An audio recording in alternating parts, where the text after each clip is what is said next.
Okay, I won't repeat the joke. All right, so for those who don't know, the community board does not make a decision on this space. The community board just it has a role of facilitating important discussions. We do not make the decision.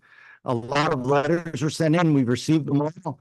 A lot of them were very similar, and they were urging us or persuading us that we reach a decision. That's not up to us. The trust or the Hudson River Park Trust, the public entity, they're going to make the decision. They want to hear from the community about youth sports uses for indoor space. And to that end, we'll follow a very simple agenda after I finish this introduction. And I will ask Hudson River Park Trust President and CEO Noreen to present. Then if there are any questions, the committee members can ask the questions first, and then anyone can pose a question to Noreen. And then we'll open it up and use the majority of the meeting for everybody who wants to speak, to be able to speak if we can fit it into it. Then we have something called a business session where our committee speaks. I don't expect that there'll be a resolution tonight, so it shouldn't be long. But if you do the math, when we have to be out of here and when we need to shut down, I expect we'll have about 2.5 hours for comments. So hopefully everyone can speak. But let me get started by yeah, if we start to fall behind, I'll time it. But I think if the first ones, try to stick to a few minutes. And I think that's it. Let me introduce Noreen. Noreen Doyle was appointed as President and Chief Executive Officer of the Hudson River Park Trust in June 2021. But she was in another role as the Executive Vice President of the Trust from 2004. She's worked on many of the signature design, construction, environmental, and planning initiatives. She's and even before that, she worked for the trust, and before that, it was the Hudson River Park Conservancy. So she's been here a long time, and she knows the history of all of the things that'll be discussed. Also, I just want to point out Robert's here tonight. Robert Atterbury joined the Hudson Park Trust in January 2022, so a relative newcomer, only 3 years. But you might know Robert. He used to work for Congressman Nadler. He used to work for Tom Doyen and Brad Hoylman. So we've known Robert a long time as well. But let me turn it over to Noreen. She will set the stage, talk about a procurement process, and then we'll open it up to questions. Can you hear me in the room? And can people hear me there if I don't use a microphone? You can hear me online? No. Oh, there's. Oh, yeah, I go up there. So my back is. I'm sorry, my back is about to be to you. Sorry. Can you hear me? Yeah. They can't hear me. Can you hear me? No.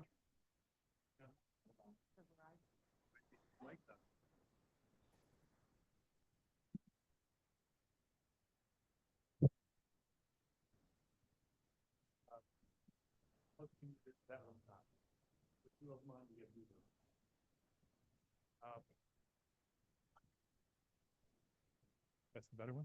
Okay. All right. And yeah, I'm gonna let them have a chance of seeing. Can you hear me? Shirley? Yes, now you're blocking. If you're going to do a presentation, you're blocking the screen. Oh. Sorry, where do you want me? I see, okay. Okay, sorry everyone. Hi. It sounds like people can't hear me. Okay. Everyone can hear me. Hi. I'm Noreen Doyle. As Rich said, I'm the president of Hudson River Park Trust. I want to thank Rich Cacapolo, Susanna Aaron, the committee members, Susan Kent, everyone for organizing this very big and important for us meeting tonight. I want to start by saying Hudson River Park loves youth sports. They're a key part of Hudson River Park. If you don't know this already, we have 8 ball fields now in Hudson River Park. Just in the spring season, we will probably be serving almost 7,000 people on our ball fields in the park. We charge $25 per youth league per season, regardless of how many kids are playing, how many people are part of the leagues, whatever it is. We have a deep and long-standing commitment to youth sports, and that's just one of the reasons why we're here tonight. Another thing I want to say, which I think is important overall for understanding the context of the space we're discussing tonight. If you don't know this already, Hudson River Park is a financially self-supporting operating model. So we are on public land, state and city property, but most of our bills, our salaries, the lights, the utilities, the public security, the lawnmowers, et cetera, are paid for by leases and permits that are in various park spaces, concessions, yes, but also things like Chelsea Piers, which I'm sure you all know. So while we also get donations and other things are critical to us, most of our income is from rent generating spaces within the park. Notwithstanding that, in a couple of cases, certainly in the boathouses that we have built as part of the park, but also in a few other places, we have long recognized that there is a public benefit that is provided by some of our partners beyond what we are able to do as staff. And the P3 space that we're talking about has always been one of those historically, but the boathouses, if you've ever kayaked for free at the downtown boathouse at Pier 26 as one example, or gone on a historic vessel, those are other types of things that sort of fit in that category. So with respect to P3, you know, it's separate from the Pier 40 ball field space that we manage and permit directly. And P3 has been there basically since before Hudson River Park was created by a state law in 1998. So it's been there for a very, very long time. It was there created because of a community engagement with the State Department of Transportation at the time.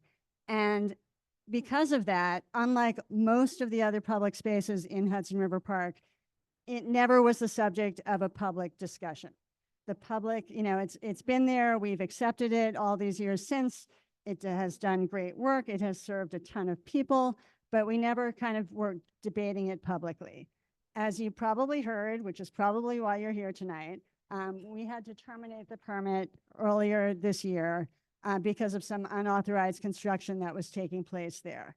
And we immediately announced at that time that the space would remain for nonprofit, non-commercial, public benefit youth sports space. And we also said that we wanted to hear from the public about what the best version of that would be. And that's fundamentally why we're here tonight. And we want to acknowledge that since the time that we took that action, P3 has itself kind of reorganized on its administrative end, and we appreciate the efforts that they've been taking in that regard to remain our partner in the meantime.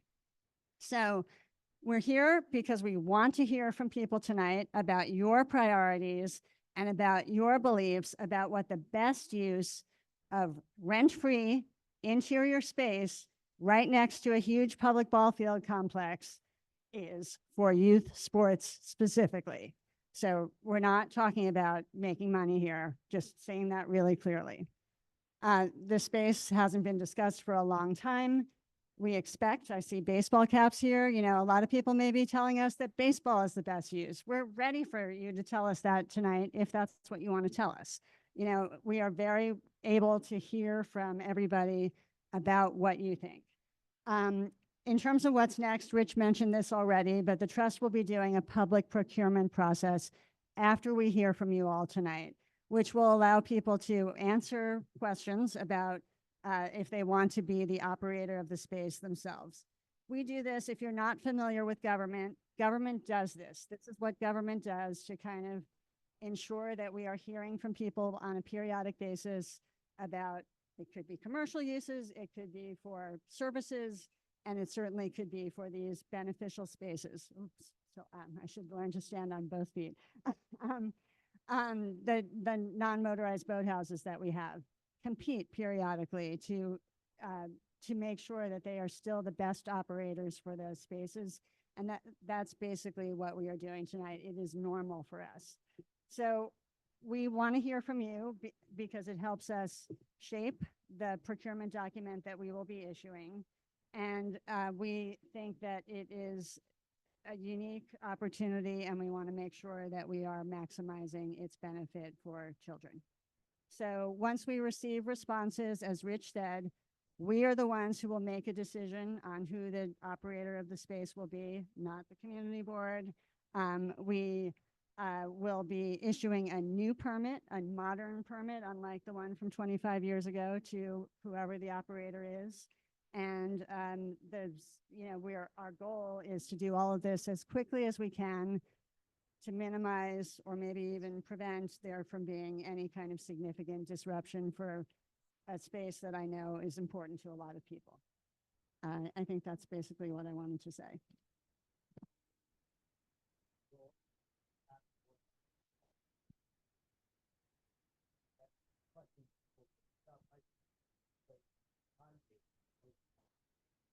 Well, we obviously have to hear from people tonight. We don't have a document ready to go out tomorrow, but we are hoping that sometime literally within the next week or two, we'll be able to issue the request for proposals and give people a few weeks at least to respond to that. We'll see what responses come in and, interviews or whatever. But basically, as I said, the goal will be to try to make a selection in a timely manner so that we can keep moving and keep having the space be providing a benefit. Before we turn it over to the board, Councilmember Marte, I know you're running around tonight. There's no sound.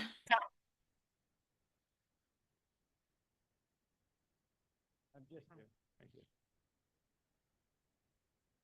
Hi, everyone. For those of you who don't know me, I'm Councilmember Christopher Marte. I represent everything south of Houston. So technically, it's not in my district, but a lot of families in my district do use the space almost on a daily basis. We already been in conversation with Hudson River Park Trust. Many of the electeds, we got on a meeting, on a Zoom call last week, and I'm just here to tell you that you have my full support. I think P3 should remain here indefinitely if we can.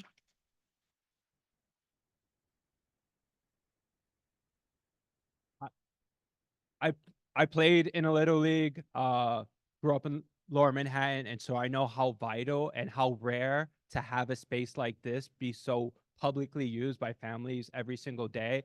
And so I'm kind of scared, to be honest, and I shared this with Hudson River Park Trust, that creating an RFP process or procurement process is opening up a can of worms. It's opening up Pandora's box, because we know how many people would love to use that space for everything else.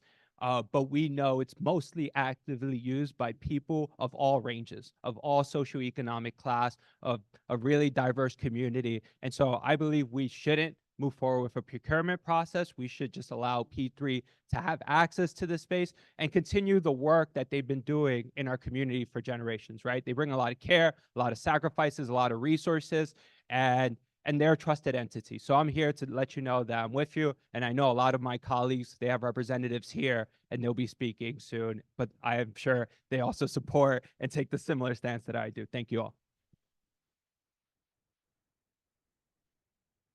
Thank you.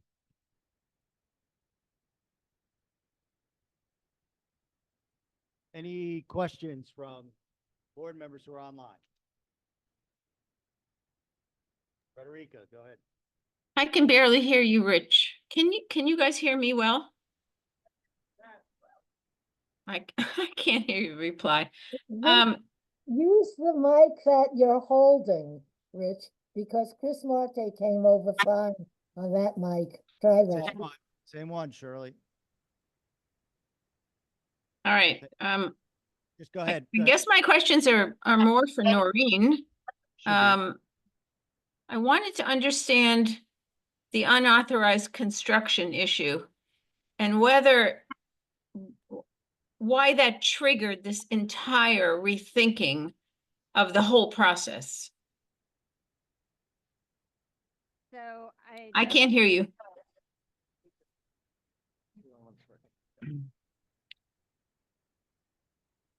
So Hudson River Park had a permit with the permittee, P3, that had do's and don'ts in it. and there were don'ts with respect to the construction. And I will say that it was significant. It was not cosmetic. And we are responsible for public property. And this is a legal agreement after all. And we made a very difficult decision. I mean, I will say, it doesn't take a brain surgeon to know that if we touch even a corner of a ball field, people come out and protest because they think we're doing something to youth sports. So I say that we took a difficult decision because as public stewards, it was the responsible thing to do. With that said, we immediately made this commitment to, I'm sorry, I'm looking at you here, but I really should be looking here. I think you can see me better. We made this commitment to keep it for public youth, non-commercial sports space. We made a commitment to accelerate a procurement process to be able to try to minimize the interruption. And frankly, we think that there are some benefits to having a modern permit that provides clarity, perhaps in a way that the ancient permit that was not from even when the park existed, with respect to the public benefit that is supposed to be provided to a broad segment of the public, whether that's a broad segment of the public for a particular sport or for a particular range of players or whatever. The standard is broad benefit to the public generally in exchange for the rent-free space. And the current permit or the permit that was in place didn't have any of that. So, you know, we didn't plan to change everything. Something happened. We're trying to correct it, and we're trying to keep a commitment that we've long had to serve kids sports and possibly, as I said, baseball, since it seems a lot of people are here for that tonight, which doesn't surprise me in the least. But, you know, we need to go through this process of hearing from people for the first time ever. So would the new permit also be rent-free? Yes, we've committed to that. Okay, and what percentage of Pier 40 sports area does the P3 occupy? They do not control any of the fields. The trust controls the fields, which are the vast majority of the I mean, space. of the entire area, the playing area, what part do they occupy? No playing area. They control it's about a 12,000 square foot space in the interior of Pier 40. Ah, okay. Thank you. Yeah, in the southwest corner, if you've never been there, it's. I can't hear inside. you, Rich. Sorry. Rich was trying to say, if you've never been there, it's on the south side of Pier 40 inside the square donut.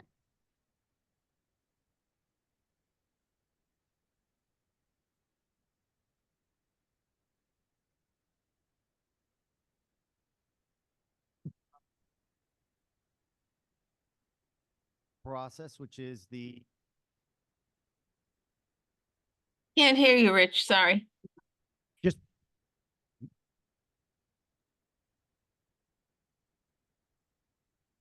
Start us off.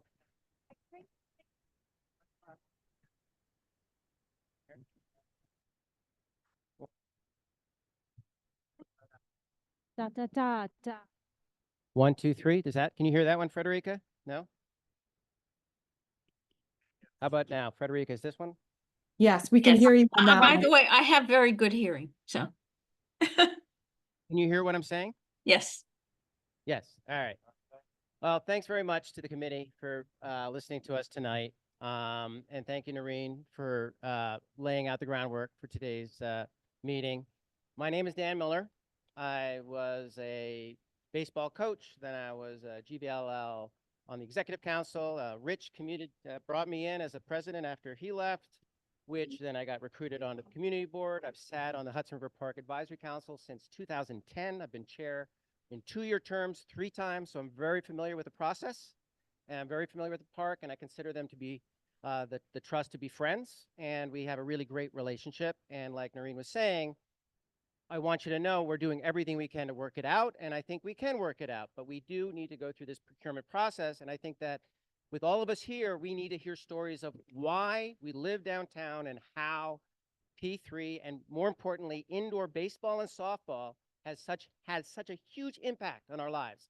I don't have any skin in the game anymore, but it means so much to me that because of the administrative challenges that P3 had, I've stepped up as the incoming chair of P3, And everybody who knows me from the community board knows that I will fulfill my promises. So you're going to hear from many people tonight because P3 has been around for 27 years. You're going to hear from kids that have learned English through the program. You're going to hear from parents that would have moved out of the area if they didn't have something like Pier 40 and P3. You're also going to hear that baseball is not like soccer. You can't play baseball in the rain like this, or you can't play it from November until March. You need indoor space. And you're going to hear from Tony Ann, who's the amazing new president, or not even new, it's her second year at GVLL, who has really created an amazing program, not only for recreational players, but also for competitive playing. And you're going to hear from all these volunteers, just like you guys. We're all volunteers. We're not getting paid. We're doing this because we have a passion for this program, because we know it works, and we know our kids are better. My kids are better adults because of it. Back when my daughter was playing softball, there was no program at GVLL for softball. She had to go to downtown. Now there's this great program at P3 softball. You know what they're doing tonight? They're teaching downtown Little League kids, girls, how to play softball. That's what's happening right now. So we ask you, I don't know if our community can afford to lose this space for baseball. It's not replaceable. So without further ado, because I want to hear everyone speak about how important it is, I'm going to give up the mic and leave it to you.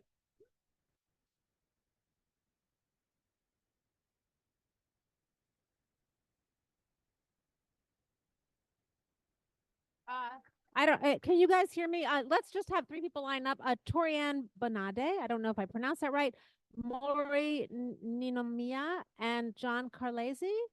And if you'd like, Andrew Zelter could also get ready. So the first up is Torianne. Hi, guys. Can everybody hear me? It's Tony Ann. Tony Ann. Is it okay if I put it here?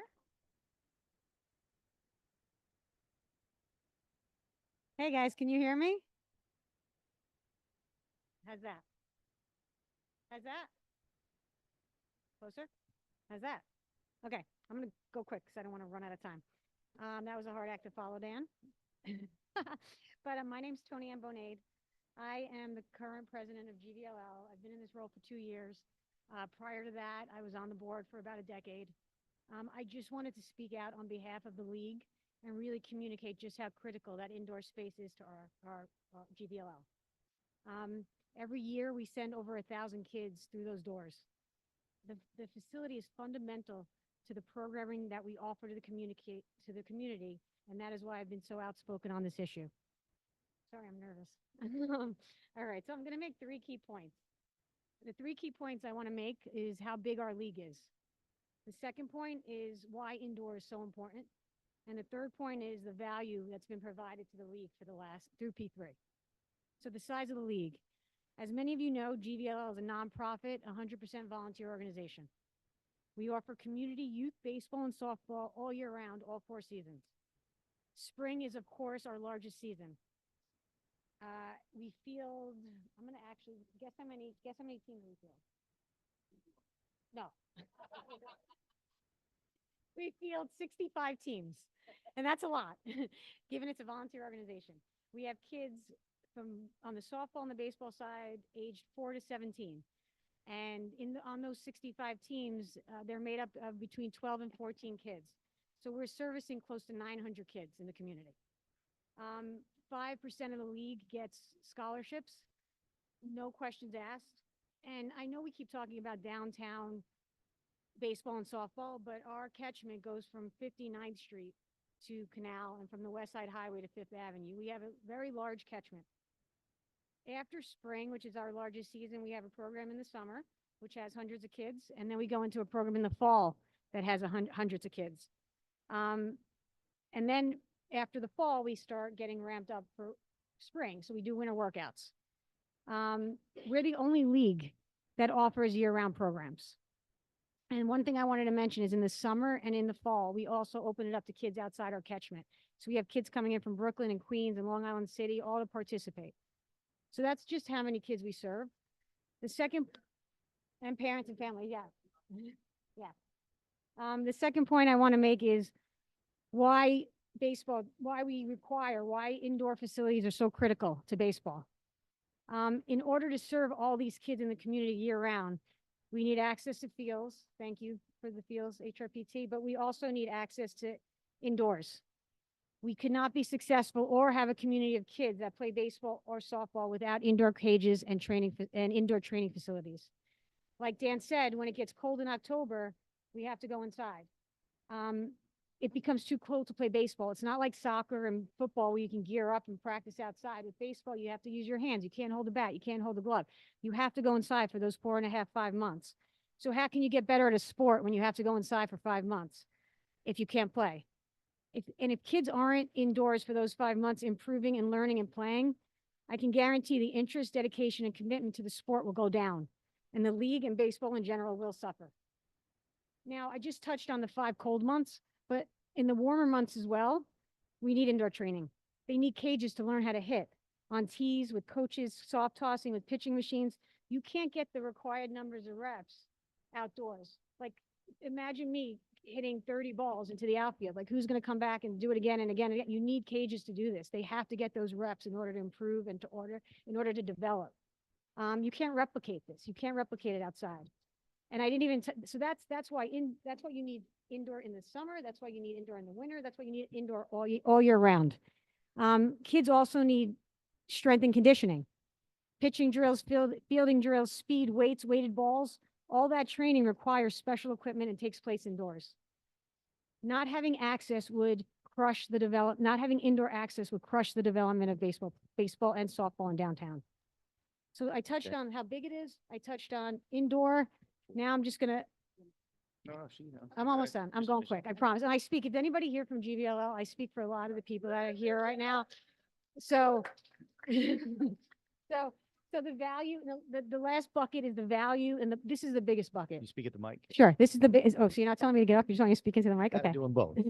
So this is the real big important part, the value and the public benefit.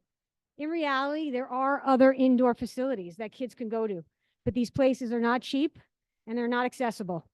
To go to on a continuous basis or sign up for a program or even step foot in the door, it costs a lot of money and is not affordable to most. Exactly. I just want to put something very quickly in perspective. Our spring registration, you have a kid, 10 years old, say, signs up for this. We start communicating in November. A kid signs up, a 10-year-old boy signs up for Little League. He immediately gets access to 2 winter workouts indoors from right after Thanksgiving through March. That's twice a week. And then once the season starts, that same child is going to get assigned to a team and have 2 games and a practice and 2 other clinics he could attend. If that child attended every single option for that $450 fee, it would come out to $5 a session. If they went to half of them, it would come out to $10 a session.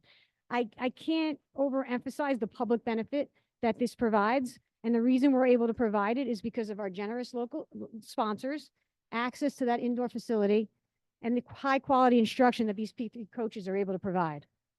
So just to summarize that point, if the indoor facility goes away, kids will be able to train indoors, but this would only be true for the families that could afford it. Okay. All right, I'm closing down now. So I'm just going to end this on a personal note. I raised 3 kids. This is literally my last 2 paragraphs.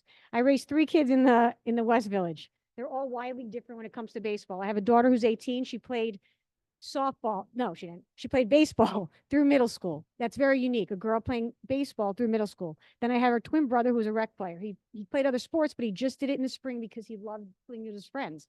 Then I have my 3rd child, my favorite, who's a fanatic, who would be there 6 days a week if he could. And they all are different, wildly different needs. And they all had their needs met at that facility. The coaches knew their names. They learned to love baseball. They felt safe and cared for, and they felt part of something big. And this is what it means to so many kids in the community. When I think back on my kid's childhood, what happened on the field was impactful, but what happened indoors in those 4 walls with those coaches year after year was even more so. It gave them community. It gave them a sense of belonging. It made New York City feel small and personal, and it gave meaning to the neighborhood. GVLL is extremely grateful to HRPT for allowing baseball and softball to have access to that space for so many years. It enabled us to cultivate a vibrant youth baseball and softball community. On behalf of our league and all the GVLL families, we kindly request that that space continue to function as a baseball space.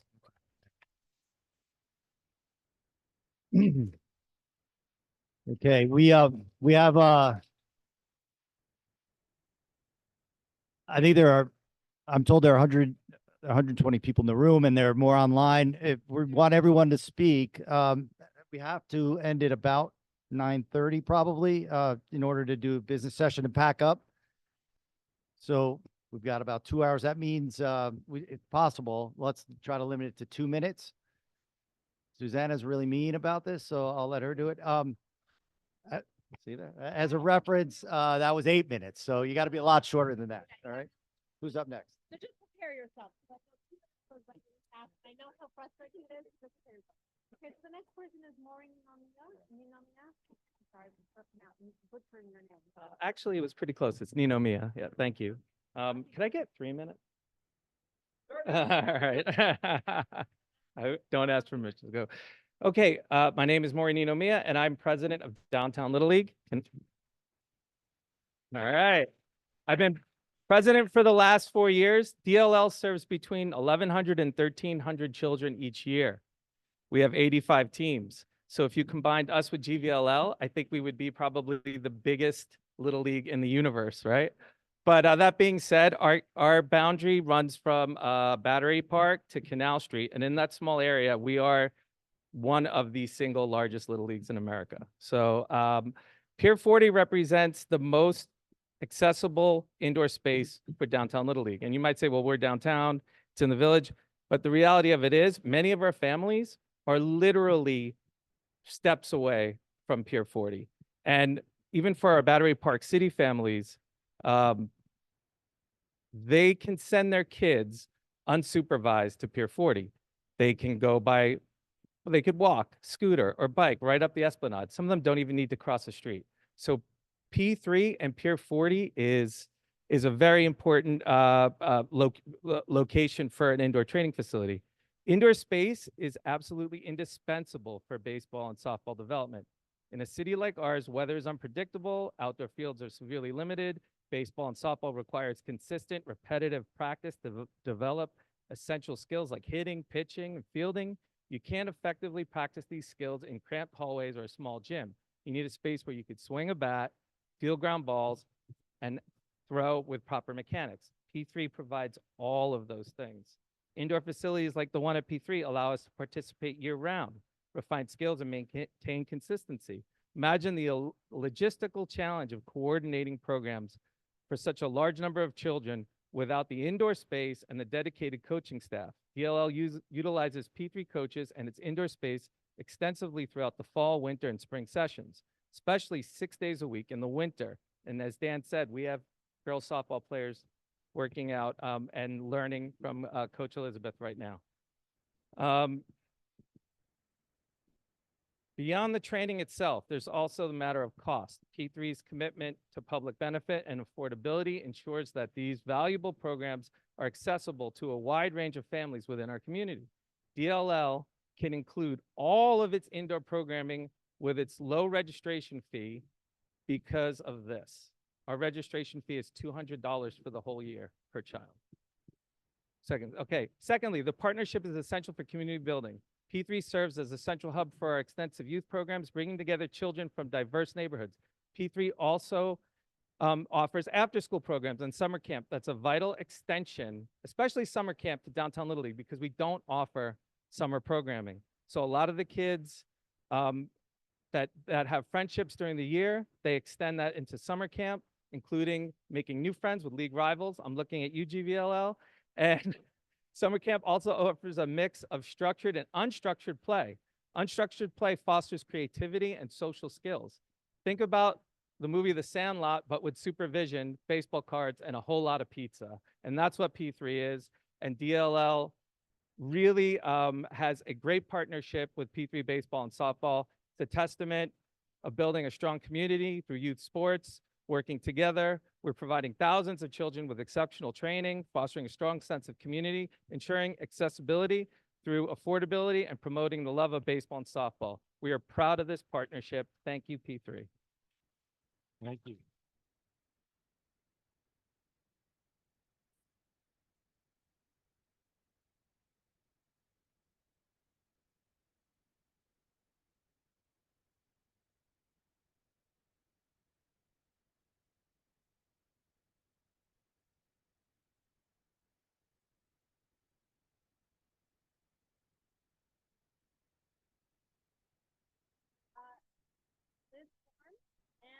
Gardner. You guys can sit down back. I'll keep it quick. Hello, everybody. Yeah. My name is John Carlisi. I am the varsity coach at Stuyvesant High School. Many of you know me from the Pier for almost 25 years. For almost a quarter of a century, I've been taking my JV and varsity baseball teams to P3 to train during the winter months. When I first started coaching, Pier 40 was a parking lot. FedEx trucks and trailway buses littered all over the field. Now P3 is the only is not only convenient for my student athletes to get to, but it also offers a safe and affordable place for my players to work out. Most of you believe that the students and parents at Stuyvesant are well off, but in reality, Stuyvesant is a Title I school, which means over 50% of the population is under the poverty level. For 10 weeks in the winter, our players hit, pitch, and field at P3 when other teams are doing nothing. This is one of the main reasons why Stuyvesant has been so competitive over the years at the highest level in the PSAL top division. In the spring, P3 is nice enough to allow us to take batting practice indoors for the safety of other participants on the field. Because of P3, many of my players have gone on to play either on their college baseball teams or club ball. Over the years, over 600 Stuyvesant players have passed through P3. One of them was even drafted in the 11th round of the Major League Baseball draft with the Cincinnati Reds. When I informed my players today that I'd be coming to this meeting and that the possibility of P3 closing down, one of my younger players, who's a freshman, said, "Well, coach, if it closes down, where are we going to work out?" And my answer was, I really don't have an idea. For the sake of the community and my baseball team, please consider keeping P3. Thank you very much.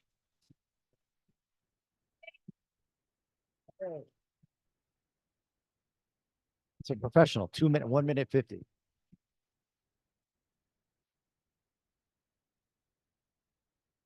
So good evening, everyone, and thanks to this committee for hosting this event this evening.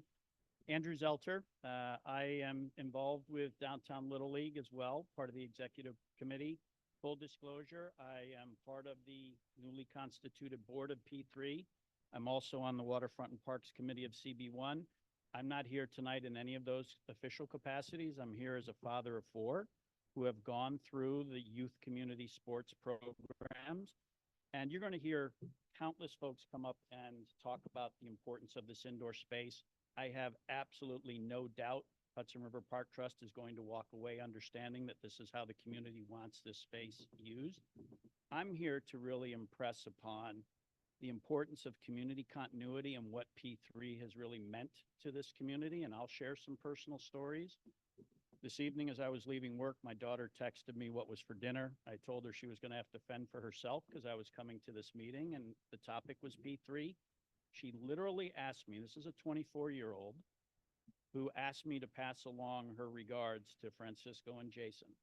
She went through this program 10 years ago, and she has recollection of folks that influenced her experience with organized sports, life lessons of teamwork and collaboration and victory and defeat. And those were life skills that really positioned her to move through her journey. And I really think community continuity has to be an important consideration to this process. So I would implore the trust as they move through this procurement, let's not make it a check the box exercise of needing to do this. Please factor in the fact that the community just adores the current provider of this service, and we ask that you factor that heavily into your RFP process.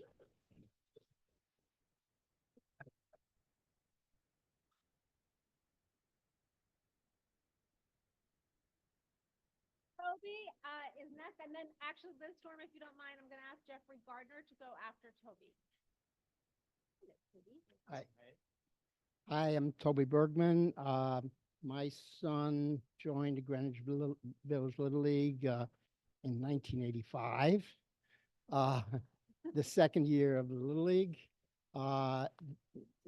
It started in 1984. There was a man named John Bennett who wanted to take a group of kids out onto J.J. Walker Field every week on Saturday to play a little baseball. And the Parks Department told them no, they could only give the permit to a Little League. So he started a Little League. And he was given Saturday mornings from 8 to noon at J.J. Walker Field. And that was it. He then put up posters around the neighborhood, come join the Little League, and 200 people showed up at the field. Parks Commissioner also showed up at the field, and he immediately gave them the whole day. I tell this story because you here today are part of that same proud tradition of Little Leagues in Greenwich Village in downtown Manhattan. There wouldn't have been a Little League except that those 200 people showed up. So in a certain way, this little confrontation between the trust and P3 and the leagues and is a good thing, because every once in a while we have to come out. So I got really involved. I got dragged by my kids into the Little League, and it became an important part of my life. I eventually became the president of Little League. I ended up joining the community board, became the chair of the Parks Committee of Community Board, and then the chair of the community board. And at a certain point along there, I also ended up founding P3 and became the first president of P3. And all of that is because my kids love baseball, and it was important to our family for that reason. But really, it was important to me because it brought me together with the other hundreds of families who otherwise I wouldn't have known. Our kids went to PS3. They had friends in PS3. As soon as they joined the Little League, they had friends everywhere. And that's what a park is about. Little League is what a park is about, because it's the place where people come together. And that's a park, and that's Little League. Little League has to have a park. We now have lots of fields, but we also need that indoor space. And I also like to shout out to Francisco and the coaches. They've been there since the beginning of P3. You know, it's indoor space, but it's not indoor space, just indoor space. It's people who are using that indoor space. And those people and their contribution is just irreplaceable to this community. And so thank you, everybody, for being here. And this is, thank you. Thank you. And if you have to come out every year or every 5 years or every 10 years like this to make this point, that's a good thing. That's not a bad thing. Thank you.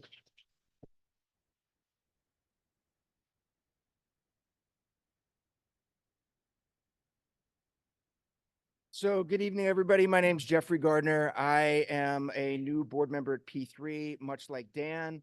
I saw a critical public benefit at risk, and I decided to step up and help try and protect it. I'm a proud parent of a GVL softball player, proud parent of a GVL baseball player. I'm also the proud teammate of adult baseball players that are a product of P3. I'm here to voice my support for two things. One, maintaining indoor softball and baseball practice facilities at Pier 40. And two, to offer my unwavering support of P3 as the organization best suited to run and manage that facility. Veterans to the sport of baseball and softball have often heard the expression, practice how you play. You practice hard, you play well. If you practice with intention, you'll revert to that in game time. You have to ask yourself, do you practice with purpose, or are you practicing lazy? So I just want to remind everybody, what we're really talking about right now is not leisure sports. We're talking about practicing for life and preparing your children for life. P3 has taught tens of thousands of youth how to practice ball so they could play the game of life. You show up early, you stay late, you run through the bag, You hustle out, you shake it off, you shake hands, and you have fun. These are fundamental skills that allow you to deal with hardship, adversity, pressure, and fear in a way that prepares you to rise to those challenges. And every child that's passed through P3 has faced those challenges in life. Not only has P3 prepared thousands of kids for life, but they've made it accessible to everyone year-round, regardless of your ability to pay. And for those families that are able to pay, they pay the lowest rates in the city, whether it's after-school care, school holiday camps, summer camp, winter workouts, spring training, or practice. P3 could easily measure itself by the multitudes of college and professional athletes, our professional coaches who are Olympians, Pan American champions, World Series winning athletes. But I think it's a better measure to look at its impact on the community and the public benefit. P3's public benefit will be severely diminished without access to an indoor practice facility that allows them to provide programming 7 days a week, all year round, regardless of weather like we've got tonight. Simply put, the indoor fields are an integral component of P3's ability to provide its invaluable public benefit. It's a unique space without comparison anywhere in Lower Manhattan. I'd like to thank both the state and the trust for providing space to P3 for nearly 3 decades. It has allowed P3 a safe space to build character and community for all these years, and I'd particularly like to thank the coaches and volunteers of P3 for practicing like you play. They embody that mantra. Thank you for being such wonderful stewards to our children. And I sincerely hope that the trust continues to make the indoor facility available for many years to come. And I sincerely believe there's no better organization to run that facility than P3. Thank you.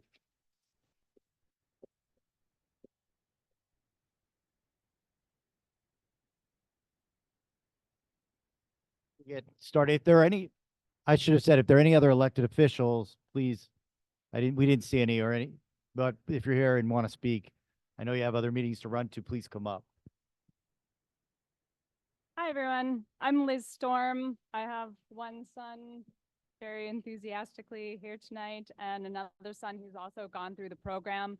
I'd like to mention a couple of things. We've talked about how crucial the indoor space is to baseball versus other sports. I think that that's pretty clear. When I mentioned to my 12-year-old where I was going tonight, he looked visibly ill at the thought that the batting cages might go away. I would like to talk about the fact that as a mother coming through this program, trying to register my kids for summer camps, P3 is the most affordable, most equitable program that I can think of in Lower Manhattan and in downtown Brooklyn. If you compare it to the other organization who runs out of Pier 40, the P3 costs half as much to send your child to summer camp. You also do not need to be an internet wizard to sign your kid up for P3 summer camp. You don't need to sign up in January. You can come in May and know, you can come in July and know that your child will have a place with the P3 coaches at their camp. My son has begged me year after year, can I please, Mom, can I please go to another year, another week of camp? He loves it so much. It is such a part of our family that we took a big family photo during the holidays, and what I went to get for his formal outfit was the P3 shirt, the white P3 shirt that he is wearing right now. That represents our family to a T. The coaches that are standing back there, the kids that are in that row, they are a second family and they are a second home to us. The indoor space at P3, we live there 4 seasons, and it is indispensable to us that Hudson River Park, I want to reiterate that idea of continuity. The 10-year-olds, the 12-year-olds, the 14-year-olds, the 16-year-olds at Stuyvesant, if that space goes away, it will not be replaced in a day by some other organization.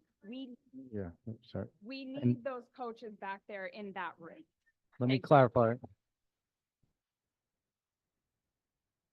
Noreen, do you want to make a statement about the separation between the indoor space and the permits? I think for the outdoor space, I think there's some confusion.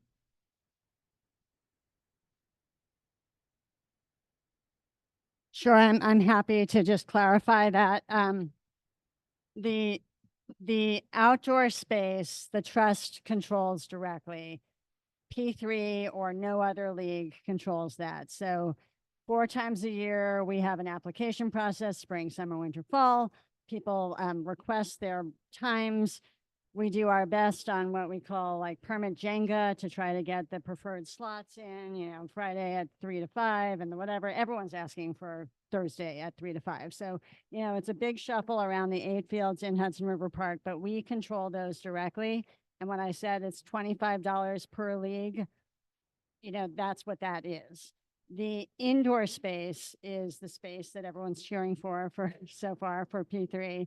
And that is the space that is, we have a partner, P3, that in exchange for the rent-free indoor space, they have to provide the public benefit space. That's the basic concept.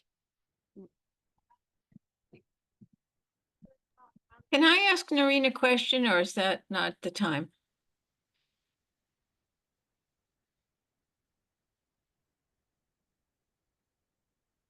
Rich?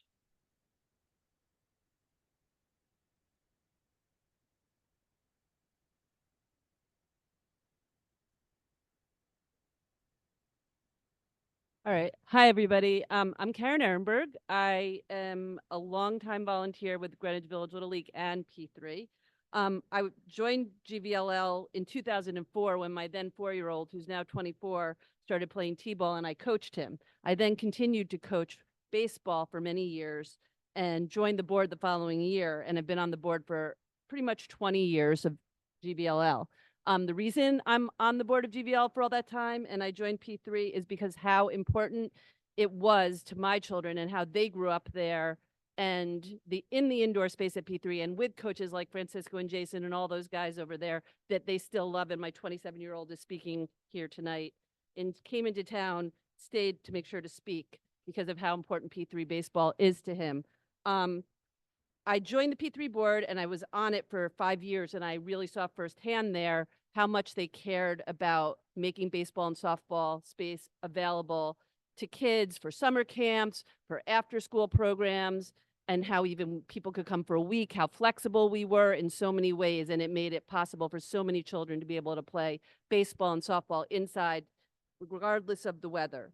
I also want to point out that really for kids of all different levels, ranging from kids who just go there to be silly and have fun and play rec ball to kids like my sons who ended up being elite baseball pitchers in New York City at Polyprep Baseball, which is considered one of the top baseball programs in the country. And they have friends who went on to play minor league baseball. They were both starting pitchers, thanks to the Cisco pitch and Jason teaching them how to pitch and all that they learned at P3 baseball. And my 27-year-old is going to speak about some of that. Okay, how many? What?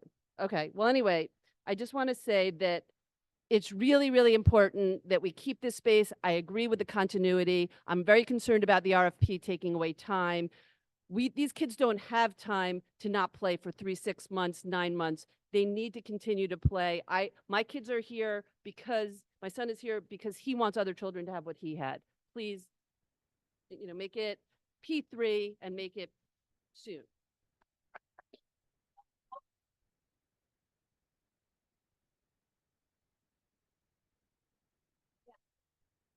Hey everyone, tough act to follow with Karen, but I'll keep this short. Hi everyone, my name is Ruby Saracino. I'm a longtime resident of the West Village. I grew up here and now I live here on my own, a couple blocks away from where my parents still live. I'm now 25 years old, but my family has been a part of the league since I'm 5 or 6. My brother and I were both players. My little cousins now play, and my father is still a coach to this day and also a member of the board. He's currently on a business trip, so I'm off the bench. I still volunteer in and around Pier 40 and P3, and I'm here to tell you why P3 is so important to me. I grew up playing and being coached at P3, but honestly, it has become more important to me in the later years of my life. Specifically, since high school, I started volunteering for the GVLL Spring Majors AAA tryouts, which takes place in February, a day that it's freezing inside. I could not imagine doing it outside. It brings in 125 kids plus, and they get to show off their stuff for the spring season. And working in that space and being a volunteer taught me how to talk to grown-ups, sometimes yell at them, because you know how parents can be. It taught me how to manage, and it taught me what it looks like when a community comes together. I've met so many parents and kids that I'm in touch with to this day, the coaches, love everyone, love stopping by, even if I'm just there as a personality hire.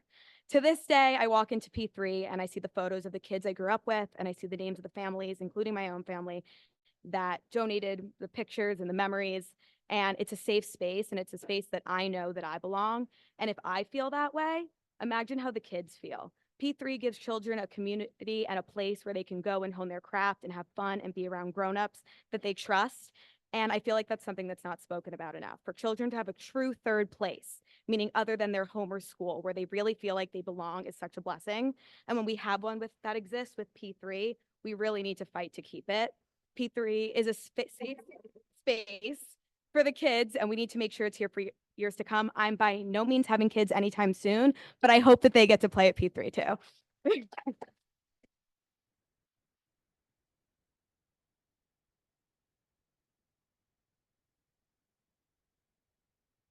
Hello, everyone. I'm Chris Kenny. I'm an 18-year resident of downtown. I am happily married to Jennifer, who couldn't be here tonight. She sends her regards. She was the PTA president at PS 234 for a number of years.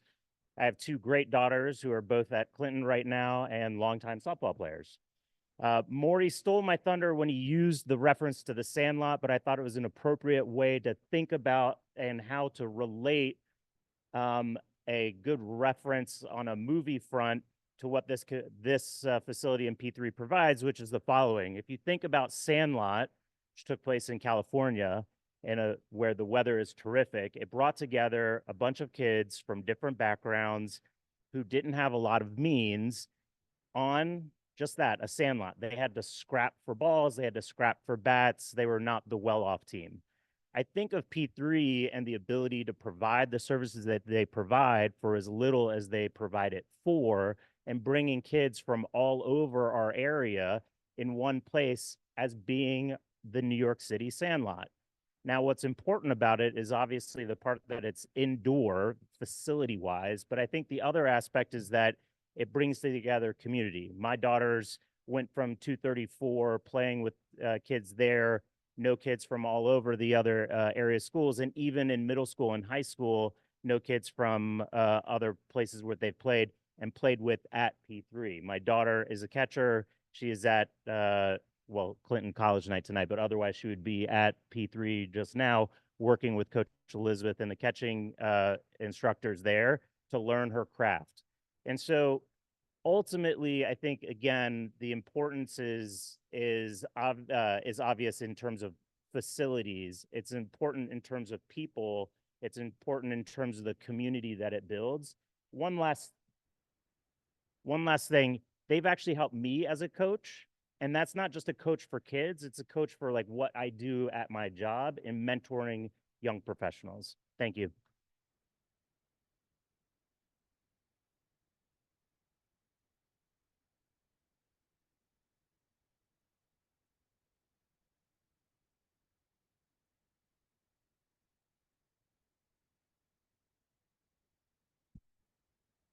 Hi. Hi, everybody. Dan Zarrett. My family and I moved to the West Side when my son Miles, who's now 13, was just 5 years old, and in that summer, my wife discovered the P3 camp and a place that he could go for basically the whole month of August, and it was an absolute life-changing moment. I think for all of us, he fell in love with the sport. We discovered Greenwich Village Little League and Gotham's, and a whole new world opened up for him, and a whole new world opened up for me. I've been coaching the Little League for quite a few years now, as well as not just in the regular league, but managing our Little League World Series teams. We've won a district championship the last 3 years. And yeah. There we go. Soon to be 4. And there's 3 large frame photos of our team smiling in front of the championship banners hanging in the hallways of P3. And those are photos of really my happiest moments as a parent with me and my son and some of our best friends, together. Really, really, really wonderful memories. Just 4 months ago, I had my saddest moment as a parent. My wife, my son's mother, passed away quite unexpectedly at the age of 43. And in the days and weeks that followed, which were as hard as they could be, the baseball community, the friends that we had there really stepped up and made it manageable for my son and I to get through, right? Providing food, helping with funeral arrangements, everything. And what had just been a baseball community with this home at P3 really became family to me. And Francisco especially offered to open up the pier for us to come just early on a weekend morning and have a game of catch before anybody else was there. A safe place for my son and I, a place when we needed a safe place, and a place with family when we needed family. And so those big frame photographs on the walls there, those are my family photographs now. And I don't want to see them come off the walls. Thank you.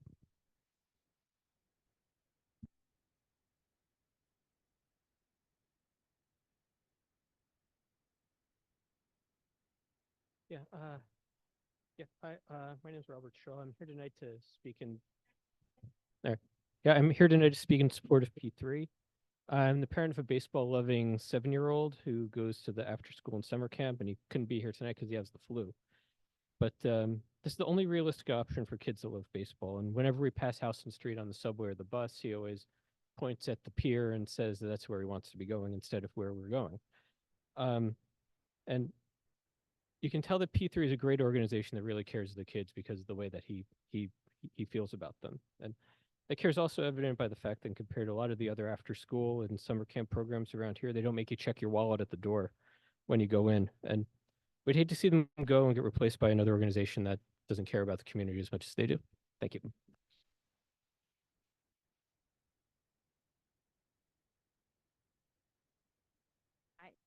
Hi, can you hear me? Frederica. I just want to say I'm the parent of 2 children, one that is a 10-year-old who plays baseball constantly, and one that is 2 that I hope will find his way through P3 and through GVLL. I just want to make one point. P3 is an incredible partner of GVLL. P3 is an incredible partner of DLL. They would not be able to do their nonprofit programs without P3. But P3 also does things on its own. P3 is the only during school holiday full day camp that is affordable and the only one that services baseball during the school year all year round. You're not going to find it anywhere else. You're not going to find it at Chelsea Piers. It doesn't exist. I also want to point out that just so you know, you cannot bring kids that know how to hit baseballs to JJ Walker Field and have them practice. They can't even always practice on the fields at Pier 40 because they're filled with people. It is dangerous. You have to be able to practice batting in cages so that you can hit at your, when you want to, full capacity. I also just want to point out that I have had my kids in programs up and down the city. There is nowhere like Francisco and Jason and the culture they provide. It just doesn't exist. And I don't even know, everybody here can attest to that. There's no other experience in New York like it. That's all there is to say.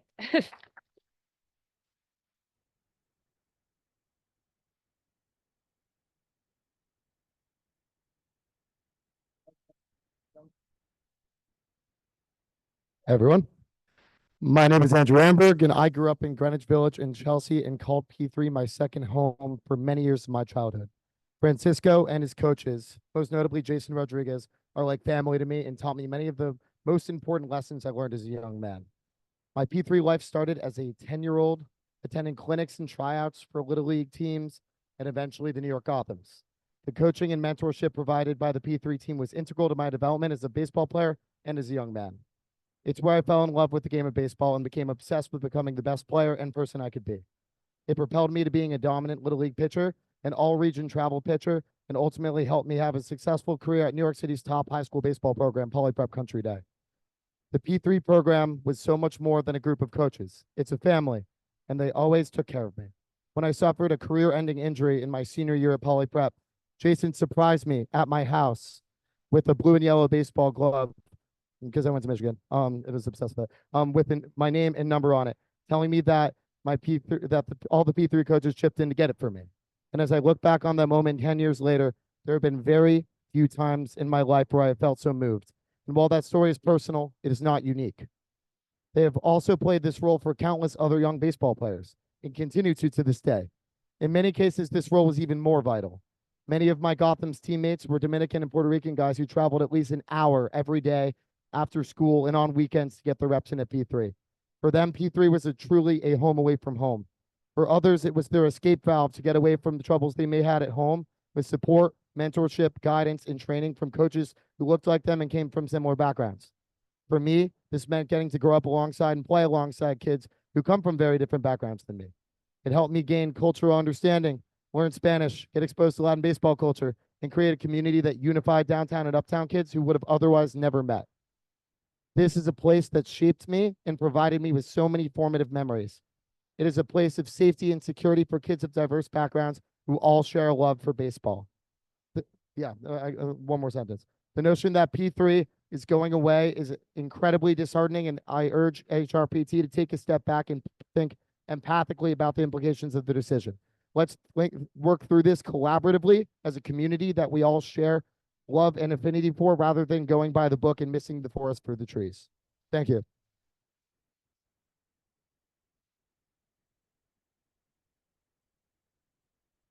Next up, Orlando Taylor, John Hallowell, Robert Law, and Carter Sue. Orlando, are you here? Okie doke. Sorry, I didn't give you a heads up before that. The other guys, you can all start to be prepared. So good evening. I'm a little taller, so I'm going to take the mic out. Can you hear me? Okay, great. My name's Orlando Taylor. I'm a 14-year resident of Battery Park City, and I'm also the treasurer for Downtown Little League, and I've also coached baseball and softball there for many, many years. So I'm here on behalf of Downtown Little League, but I'm also here to be the voice of the parents. And most importantly, to express my unwavering support for keeping Pier 40 as a baseball and a softball facility. We keep saying baseball, but we're forgetting about our young ladies, our women. It's also a softball facility. So we cannot forget that. And a couple other things here. Sports and community space, they're critical for the continuity for a community. P40 is that space. We can't deny that. Think of all the fond memories that we have at P40. And then also, we're talking about mostly baseball and softball, but to my family, P40 is more than just a baseball and a softball facility. I call it a learning and a life skill academy. It's a place for my kids. I had a daughter and a son who were very involved in DLL, baseball and softball. It's a place where they learn friendship, how to respond to coaches, discipline, perseverance, timeliness, and also mentorship. So we can't forget about the intangibles associated with being involved with sports programs, because without facilities like Pier 40, we can't facilitate that type of development in our youth. 15 seconds, the most important part. It's one of the few accessible and affordable facilities anywhere around. You can have your kids scooter there, bike there, or walk there. And we can't forget that's important to working families who can't always be around to bring their kids to Pier 40. So again, I'm expressing my unwavering support for keeping Pier 40 as a baseball and a softball facility, but most importantly, as a life skills development facility.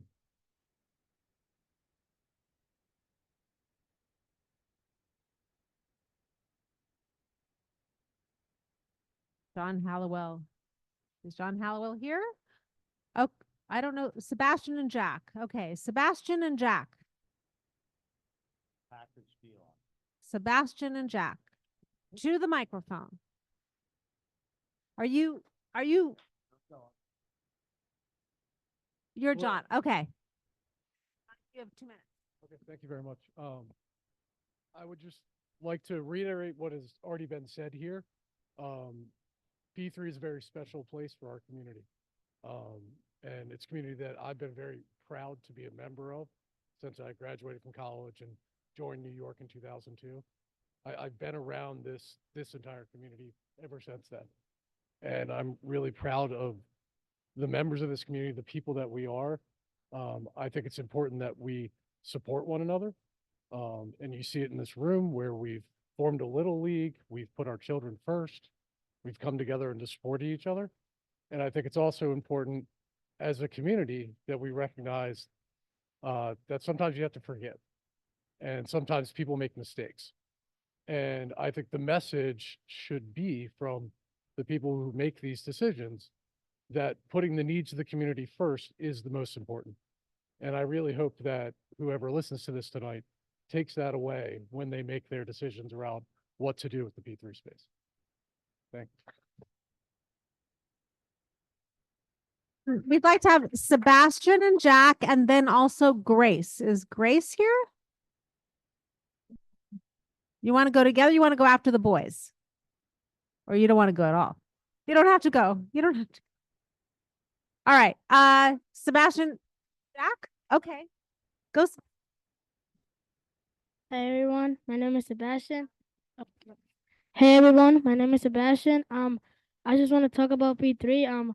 P3 is like another house for me. P3 is like a place where I practice baseball because in my house there's like no space for me to do all the stuff like the batting cages, fielding grounders, practicing, training, all that. Carlos Beltre, one of the coaches, is my dad, and he's always been there for me. He's always pushing me to be better. And also Francisco, thank you for being there for me, and Tony Ann and Jack Garvey. And if P3 goes away, that's just a sad thing for me because I won't have another place.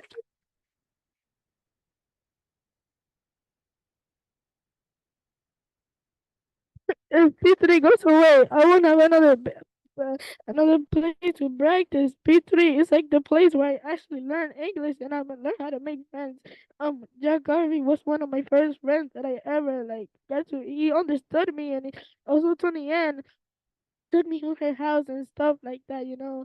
And I just wanted to say that if P3 goes away, it's gonna be a sad thing for me. That's it.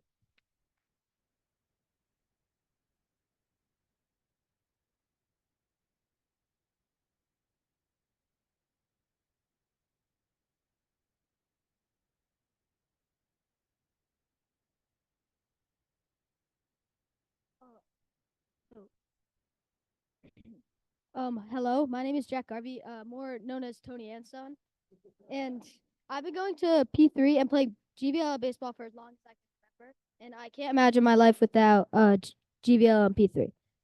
I remember getting picked up at my old school PS3 by Jason and playing the quiet game with the other kids in the back of the van.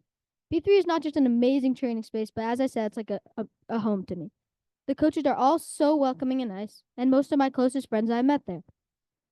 One of my best memories was when it was the day before my birthday in August, and I was at the summer camp at P3. At the end of the day, after we played baseball all day, I was playing wall ball, waiting to get picked up, and I suddenly heard people singing happy birthday. And the coach is bringing out a cake for me. This is an example of how amazing P3 is to me and how the other kids spend their time there. Whenever I'm done with my homework, the first thing I do is scooter to P3, and there's always something to do. Or if not, I'll hang out with my friends or play catch or play tennis ball, baseball. I can't imagine my life without Pri. It's like a home to me. Thank you.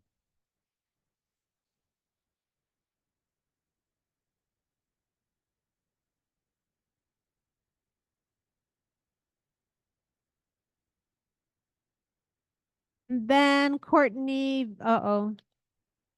Thank you. Courtney, then Yankee, and then Eliza Trapp. Courtney, that's good. Courtney actually asked if I could read on her behalf because she isn't comfortable public speaking. So with that permission, I'll do that afterwards. First, I'll speak for myself. I'm a dad of 2 kids who are in the program or about to be in the program. My daughter's 5, my son is 10, and I've got to say the P3 facility is the safest place I could ever imagine. During the pandemic, we went upstate for a little while. I was with the Little League up there. That's how I got introduced to it. Night and day. It is a very, very, very unique place. There wasn't a place where the community gathers to go over baseball. Got me into coaching just because I wanted to see what it was like. So I started coaching and I've been doing it ever since. We're not professional coaches, and the P3 people volunteer their time. They come out, they show us how to coach. They send coaches to the practices to hit ground balls or do pitching drills, which I can't do. I'm not a professional pitcher. So it's invaluable. It's something that you don't get everywhere else, and I just don't know that it's replaceable. From the sense of continuity, it's already starting to affect summer camp plans. There isn't such a thing as a replacement for P3 summer camps. Last year, when my son was in the Little League World Series that just kept going and going until the end of July, we had other plans that we had to change at the last minute. P3 said, okay, well, we'll come to the summer camp. And we were able to do that. And you really can't do that elsewhere. Would have cost us fortunes. So I think you should definitely consider leaving things as they are. And now, can I be Courtney?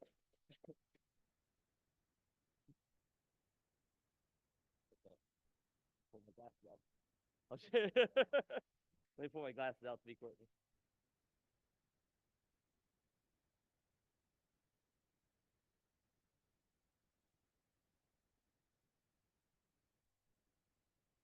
This is Courtney. I want to point out that my son grew up in the community, and after COVID, we had to move to Brooklyn. We made a decision to stay in the community, and we built and love on a daily basis, and made the conscious decision to commute to keep our son at P3, as well as continue his extracurricular activities solely at P3 through GVLL. P3 is our community, which represents a safe sense of safety, a tribe we've worked to create. It is our family and a place where my son can be himself and grow as a human individually, but also socially, as well as develop in skill and confidence. It's also the only source of refuge or a sustainable outlet that we as a family can provide for our son because of the much appreciated financial aid and support we receive from GVLL and P3. My son would not be able to play baseball without this aid. It's a lifeline for him and a core part of his identity and his community. It's also where I myself as a parent have found meaningful connections and created many friendships alongside my son. A huge hole would need to be replaced without P3 and GVLL. I don't think there's any other real option similar in this city that could provide all the same values and resources for us as a family.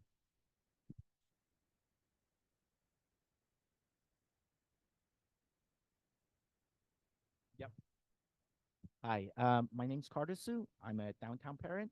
I have two kids, one 6-year-old and one 10-year-old. There are a few points I want to make here. One is, Hudson River Park is fantastic, and it's amazing, right? And it provides all sort of opportunities for kids. My son prefers soccer, but my daughter prefers softball. So it's really convenient to be able to go to one place and be able to drop both off and pick them up at the same place. I think the other point I want to make is that girls' sports, it's hard to get girls to play sports. My daughter initially didn't really care for P3 clinics, but I'm like, you know what, why don't you go there and try it out? She fell in love with it. She loved Coach Elizabeth. She's like the favorite person ever. And now all she wants to do is go there and see Coach Elizabeth. Even when my son's doing soccer, she'd go and run in and say hi.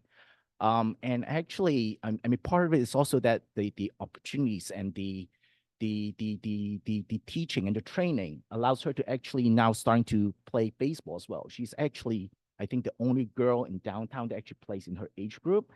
And all the boys were in awe with her. And I actually, in my mind, it's actually less about her playing baseball. It's about the fact that, we live in a male-dominated world. The fact that she feels comfortable enough to go into that world and know that as soon as I have the ability, I can succeed regardless of my gender, makes a huge difference.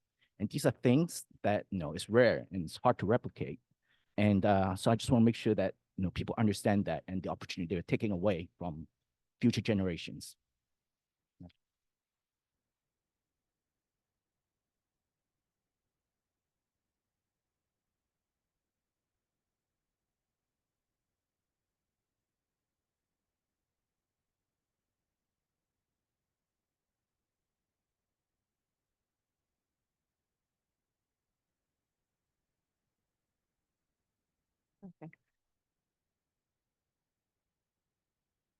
Hi, I'm Eliza Trapp. I'm relatively new to the P3 family. My daughter started on GBLL 4 years ago, and my son joined the following year. My son Dexter had, sorry, a little emotional about this. My son Dexter has severe ADHD and has switched between 2 different special ed schools in the past 2 years. He has struggled to find his community, and his confidence was rock bottom. When he joined GBLL, he discovered a passion that has become his entire life. It has become much more than a hobby. It has created purpose and has been a source of confidence that he much needs. Just this fall, he started taking classes at P3, and it quickly became the highlight of his week. Every school holiday, traditionally, he would refuse to go to any camp or program, fearing that the coaches would treat him as a burden, which had happened a lot in the past, until he found P3. And now he begs to go there every day he's off from school. He was actually off school today for a weird holiday, and there was no P3, and he was devastated. The classes are educational and they are just fun. Last Monday at his P3 class, myself and a bunch of parents were standing around watching our kids continue to play long after the 5:30 class end time because they were having so much fun. And we all remarked at how amazing it was that these kids were just having so much fun on a small area of AstroTurf playing wiffle ball. But the coaches at P3 don't just teach baseball, they teach character as well. 2 weeks ago, I was watching as a player's younger sister joined the class impromptu. She looked about 4. The coaches encouraged all the other players so that every time the girl came up to bat, the players all came in close and pretended they couldn't field her balls. And then they helped her run the bases for a home run every at bat. And then the coaches led the boys to chant MVP for her every time. It's an amazing program. For athletic downtown city kids, Hudson River Park facilities are a savior. And during the cold winter months, the ability to still play baseball indoors is game changing. GVLL in general has been an incredible source of community for my whole family. Even my unathletic daughter looks forward to the spring season. It is the only team sport she will play, and she doesn't want to play softball with the team of kids from her school. She wants to play baseball with the same team of kids she has been with for 4 years. Sorry, our GVLL team has been a huge source of community to us. It creates a small town community in downtown Manhattan, and my husband often remarks that it reminds him of the Little League he played growing up in rural Virginia. We look forward to the season all year, and I can't imagine a spring weekend without it.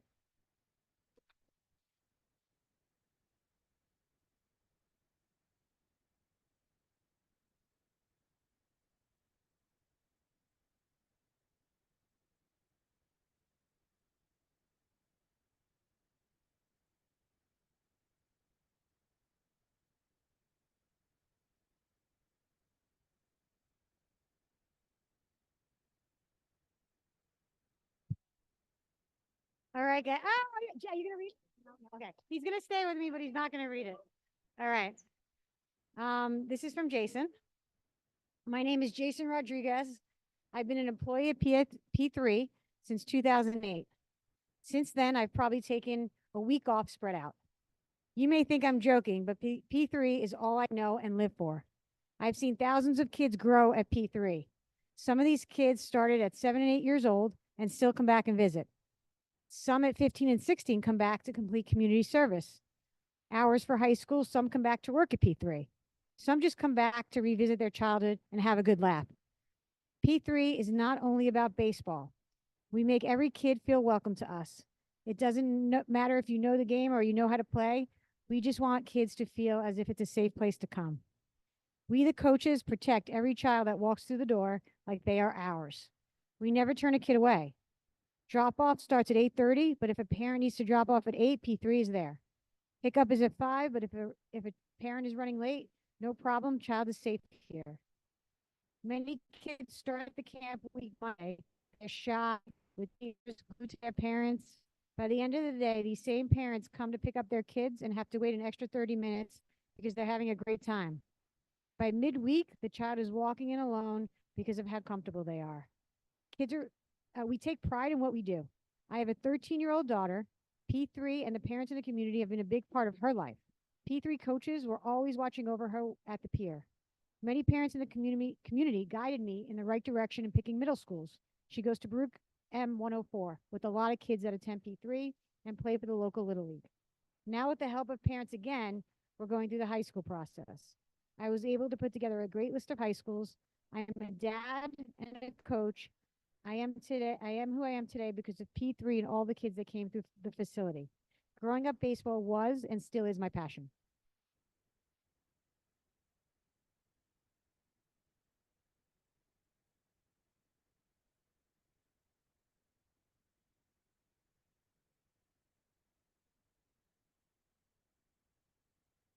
Carol Trudelman, Josh Hollander, Beckett Source, and Michael Garvey, please. Hi, everyone. Wait, we have what? We have 55 people on the Zoom, and we've taken speaker cards for everybody in the room. It would be great if we had time to get to some of the people on the Zoom. We prioritize the people in the room, but the faster you guys are, the more voices we can get to hear from. All right, let's go with Carolyn. Hi, my name is Carolyn Truppelman. I have a now 18 and 22-year-old. So really, I have no skin in this game, right? They benefited from P3, but I just feel like I had to speak to talk about how important it was to our family. My kids grew up at P3. There are at least 10 people in this room who knew them their whole lives. Francisco and Jason and Carlos helped coach them. Like a mom before who spoke, my son had extreme ADHD. And P3, I mean, emotional, saved space for him. But he wasn't the only one. I was talking to him the other day, and he reminded me of a boy he went there with his whole life who was autistic. And there have been boys like that and girls throughout the years who had their own emotional issues that were always accepted at P3. They were always accepted. They always had homes. The coaches always loved them and made them feel accepted. And while it was going to talk about just making sure the space stayed baseball, I do think the continuity piece and the fact that these coaches are family to so many kids. I understand that mistakes were made, but people make mistakes, and to sort of like eradicate 25 years over one mistake just feels like the wrong thing to do to our community. Thank you.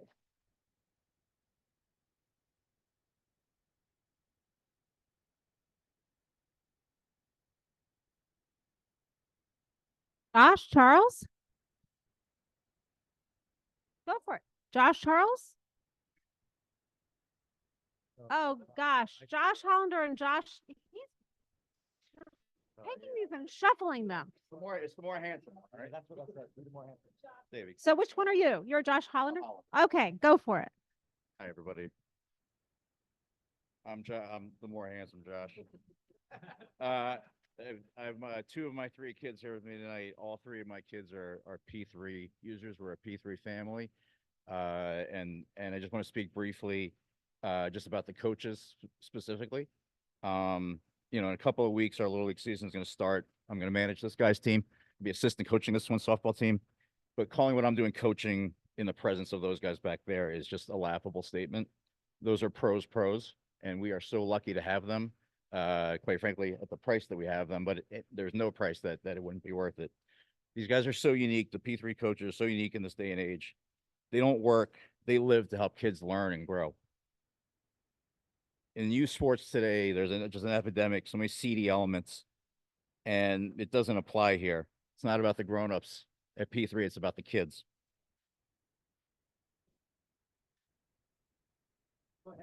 It's not about money, it's about baseball. Coach's enthusiasm is palpable, and it captures everyone around them. Everyone receives tremendous energy and personal dedication. For example, sometimes this one's the only girl in the room. These coaches make sure that when it's her turn, a softball gets rolled into the mix. It's that level of personal attention that helps everybody's kids grow, whether they're going to be in the major league someday or whether they don't get past T-ball. Coach Elizabeth has found the right buttons to press to inspire softball as a passion, not just another activity for my daughter. Her ability to calm her and redirect her towards playing her best is awe-inspiring as someone who wanted to be a coach. And this guy, he basically lives at P3 these days. When he gets to high school, he's got a couple of years, but he wants to work there because he looks up to the guy standing in the back as much as the Mets that he watches on television. He wants to be part of the same legacy. He wants to pass down what he's learning to the next generation. What I find is that the more time he spends at P3, of course, he gets better at baseball, but his maturity and discipline are skyrocketing off the charts compared to what they were. Absolutely, sorry. His performance in school has improved, and it's all thanks to Francisco, Jason, Carlos, Ramon, Max, and so many others. And also, when a coach picks you up at school, what makes you feel cooler than that? You'll notice I haven't mentioned exit velocity or squeeze plays. We're learning that too. But what I want heard, teamwork, dedication to craft, self-esteem, discipline, and maturity. Those are the things that we're talking about. Those are the reasons kids are supposed to play sports. And my family, among so many others, finds that at P3. Thank you.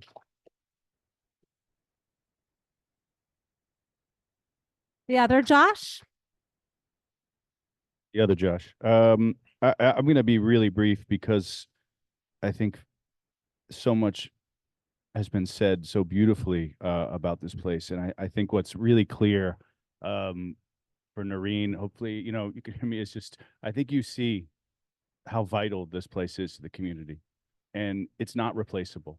And if it's gone, there's not just a hole in these kids' hearts and families' hearts, but it's a hole in the community.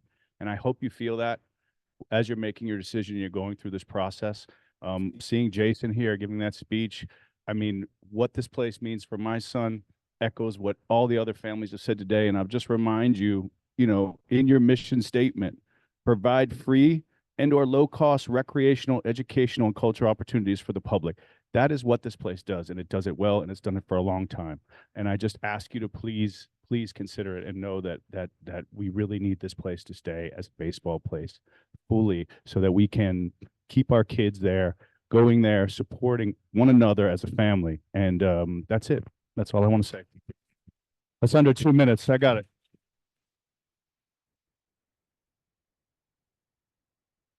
Beckett Source, and then, or Source, then Michael Garvey, and then Peter Marino, and then David Newman. Thank you for the opportunity to speak. By way of introduction, my name is Beckett Source. I'm a longtime resident of the West Village, and my wife and I have been fortunate enough to raise our 3 children in the neighborhood. Our youngest son, who's now 13, has strong and deep ties to GVLL and P3. He's done GVLL all the way through the majors, starting at T-ball. He has done the P3 summer camp for several years. He does the schools out holiday camps throughout the year. And when he was younger, he did the after school program where Jason would pick him up from PS 41, bring him down to Pier 40. I think one year I forgot to sign him up. Jason called me. He saw Brendan. They didn't arrange for pickup. He said, is Brendan signed up? I said, oh, I forgot. He said, no problem. I got him, brought him to Pier 40. That's what P3 does. And so while P3 is this wonderful baseball hub with batting cages and indoor workout facilities, it's a lot more than that. For my son, it's a destination to the point where on any given evening, he'll say, I'm headed to P3. And I'm thinking, well, I don't know that I've signed you up for any specific programming there. But the point is, he always feels welcome there. He always is welcome there. And that's due to the community center-like atmosphere that Francisco and Jason and Carlos and others have fostered there. And so I think everything else has been said, so I'll keep it short. Yeah.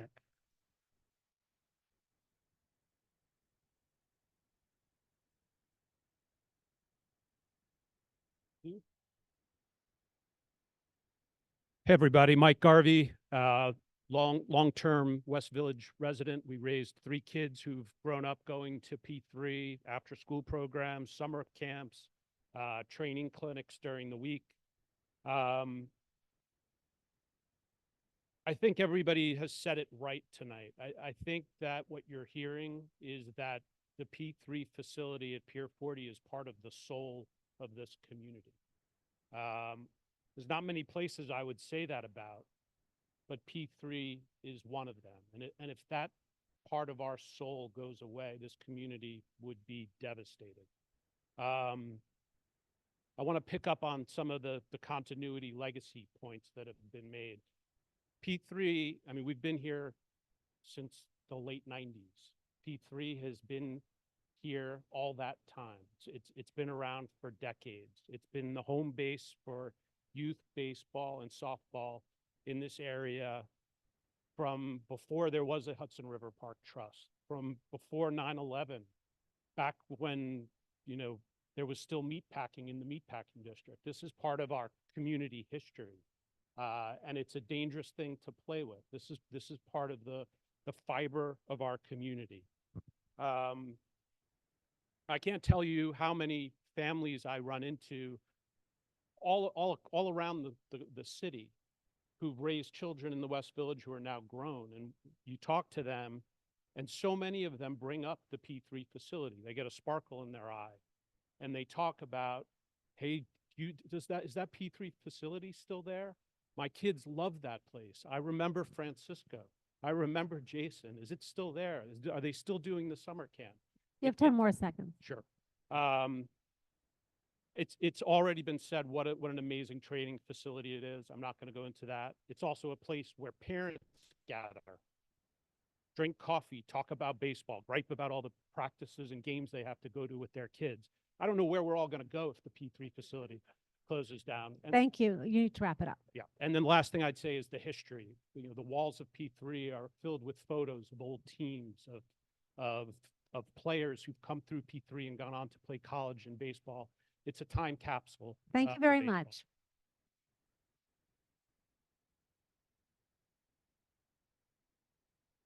much. Peter Marino, then David Newman and David Weiner and Rob Valero.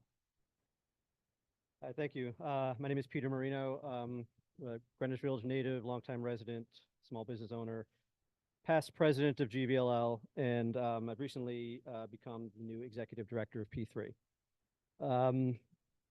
Like with Tony Ann, I know the importance of P3 and the indoor facility to the leagues, GVL and Downtown Little League, which now at this point serve probably 2,500 families on the west side of Manhattan. Little League in other parts of the city and other parts of the country is largely in decline, but we are thriving due in very large part to the availability of this facility and the programs that have been run in it.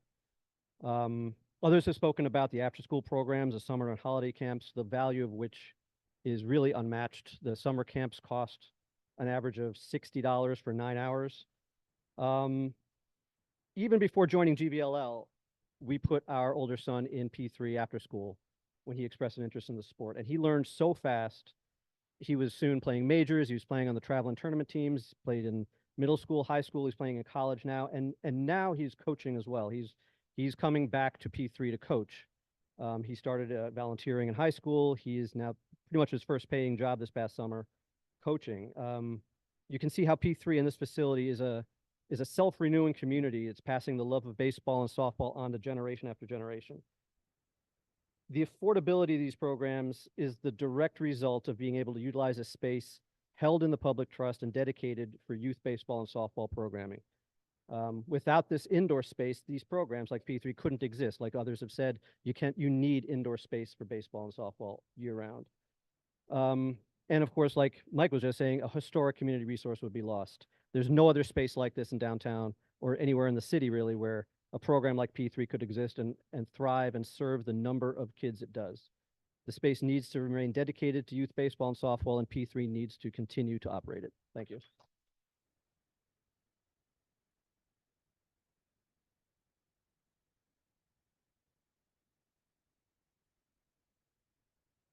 Hi, my name is Dave Newman. I've lived in the Village in Chelsea for the past 18 years. I just want to make one point, which is, as others have mentioned, P3 provides by far the most affordable after-school and camp programming in downtown Manhattan.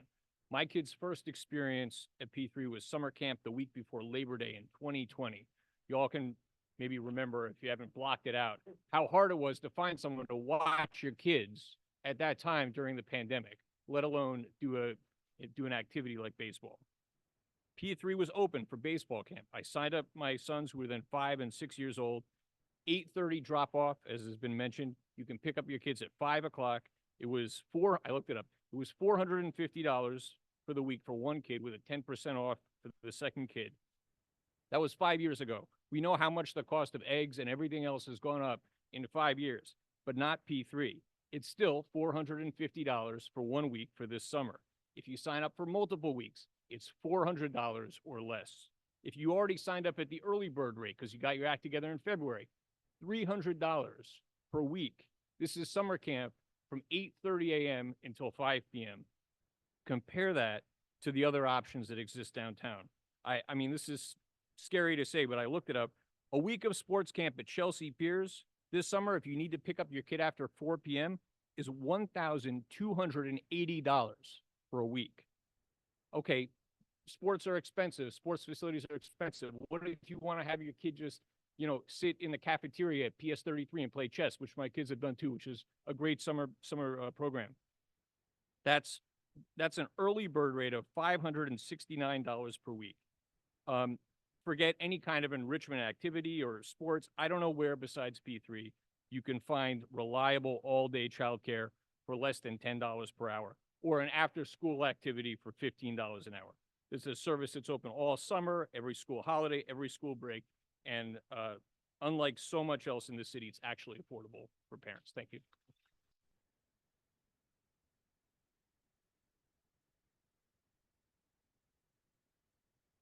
Yeah, hi, my name's Dave Weiner. I've lived downtown in Community Board 2's area for 20 years now. I'm a father of 3, and I can say everything everybody's already said. And I know how important this is to my 3 kids. And continuity is what I want to talk about for a minute. When we make decisions as parents to have 1, 2, 3, even more kids down here, we're making a decision that we can live here and that our kids can do activities year round. I'm also a business owner. In the 20 years, I'm now in my 3rd business downtown. I employ 40 people downtown. When we make decisions to have businesses downtown, it's also due to the fact that we can have families and that we can employ people and they can have families. The continuity right now is really important. Everybody's talked about how we need it, but if P3 goes away, not only are we killing a lifeline of affordability and community and family, but we're hurting our whole infrastructure. And I think there's a lot of downstream effects of letting P3 go for even a day. I know it is for my family, and I know it is for my business.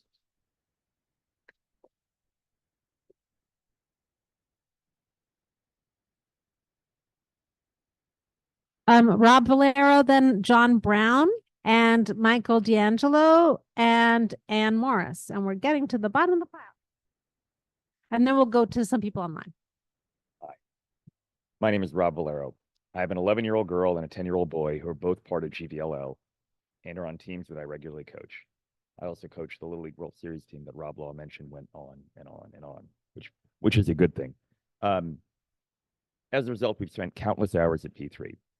I echo everything that you've heard about the importance of P3 on the community and the lives of so many, but I want to hone in on a fact that was pointed out by several others that is actually a direct answer to the question that was asked of us earlier. Seems kind of trivial relative to the points about community that are made. But that is the fact that baseball and softball have a year-round need for indoor space that is unique versus other sports. A lot of great things happen at P3. I want to focus on one of them, the batting cages, and the great coaches that serve them. Batting cages provide a critical year-round service for the development of players. Versus the alternative of hitting outside, batting cages are space efficient, balls only travel a few feet, time efficient for the same reason, people efficient, only requires 1 or 2 people, and most importantly, much, much, much safer than the alternative, where outside everyone has to have their head on the swivel watching the hitter. Any player needs hundreds and maybe even thousands of hours of hitting practice to develop. That cannot happen without indoor dedicated baseball and softball space. To safely replicate outdoors, the use of P3's 4 batting cages would likely require an area about double the size of all of Pier 40's outdoor space. It's just not feasible outside. In short, the baseball and softball community needs indoor batting cages. The P3 space is perfectly well suited for that. And importantly, any months, weeks, and certainly seasons without these batting cages, which is what I really fear when I hear what is being talked about, would crush the development of these players. Thank you.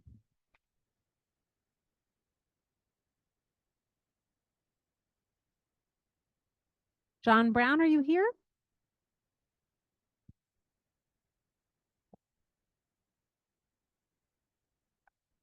Hi there. My name is John Brown. I've lived in the West Village for about 25 years. I have 2 children who have gone through the GVO program, one softball and one who's currently in baseball.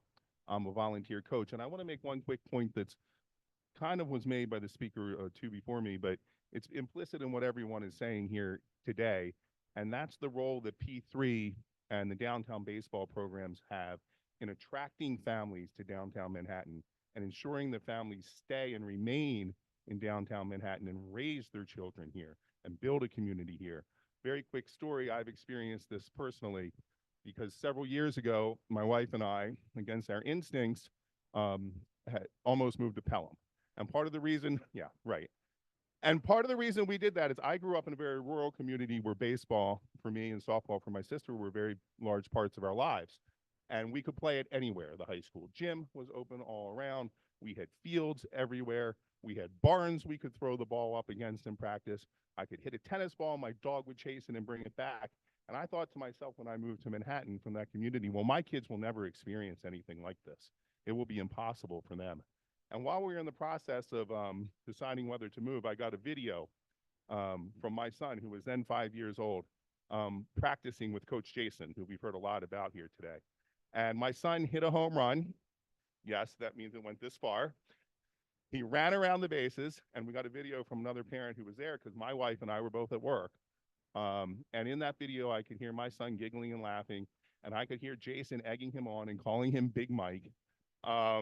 And it just felt so good. And that wasn't the only reason we decided, thank God, not to go to Pelham.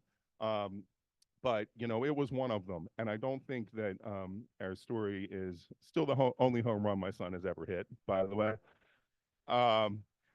Okay. So in a community where soccer and other sports, like soccer is more prevalent in downtown Manhattan than it is in Brazil, I think. This is the only facility for baseball in Manhattan. And I think what the trust is hearing, and I know, Noreen, you mean very well, and I appreciate all your remarks today. If it ain't broke, don't try to fix it. And I think that's what we're hearing about P3 tonight.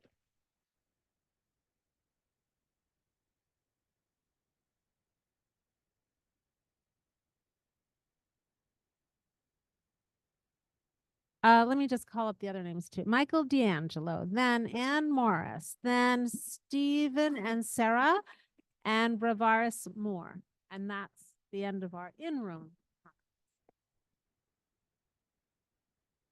Can you hear me? My name is Mike D'Angelo. I've been a resident downtown for over 20 years. I have two children who participate in Little League currently. Luke, who is in his second year of T-ball, and Leo, who is a 12-year-old finishing his last year in majors. We've cherished every moment of Little League for both of them. P3 has been there the whole way, helping our children learn the sport, which helps us build our community. Watching our children progress is priceless. And with the help of P3, some of them further develop their skills to be successful, even to play at a higher level, including our very own Stuyvesant High School or further on at the collegiate level. Our children deserve the benefits of P3, in particular the indoor facility. P3 is the scaffolding which supports our incredible GVLL organization. Without its contribution, the experience our children get would be greatly diminished. The coaching they provide at P3 can service any type of child, boys and girls, recreational or travel players, from 4 years old all the way to 17 years old. They provide free clinics, classes, pitching and catching instruction. They service our entire league of 65 teams every spring. Point being, their doors are open to all kids of all ages who have an interest in baseball or softball. Many of us have grown up in a suburban environment where athletics were plentiful and accessible to all. Conversely, downtown Manhattan can sometimes feel like a sports desert, especially in the winter.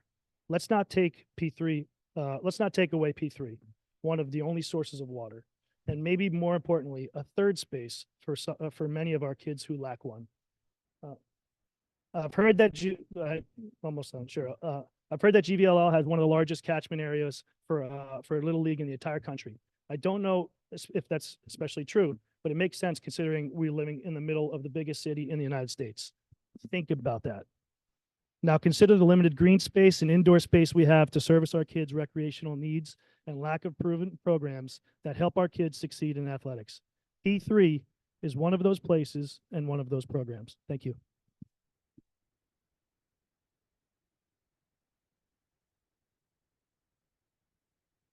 And Morris?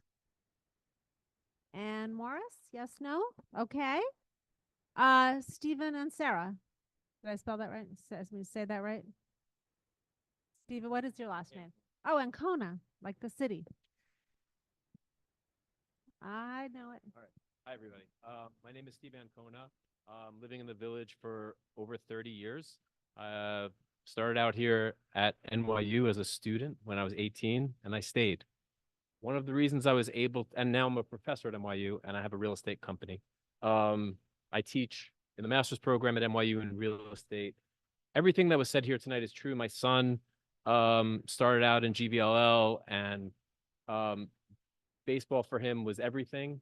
And he grew not just as a baseball player, but as a person through the amazing coaches that he grew up with. P3 was a home away from home.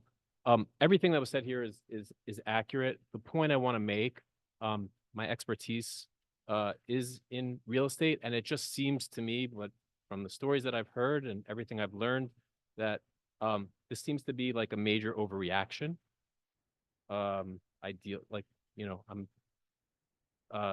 It just seems like this is a very solvable problem, and to uproot a community and to and this is a real community. I don't think we could have stayed in the village with my son, who's an athlete, who's a baseball player. I don't know that we really could have stayed here comfortably without it. So it just seems like this is two community organizations that should just sit down and work it out. And it doesn't need to be an RFP process. It doesn't need to be this contentious situation. This could really be solved by sitting down and working things out very easily, in my opinion.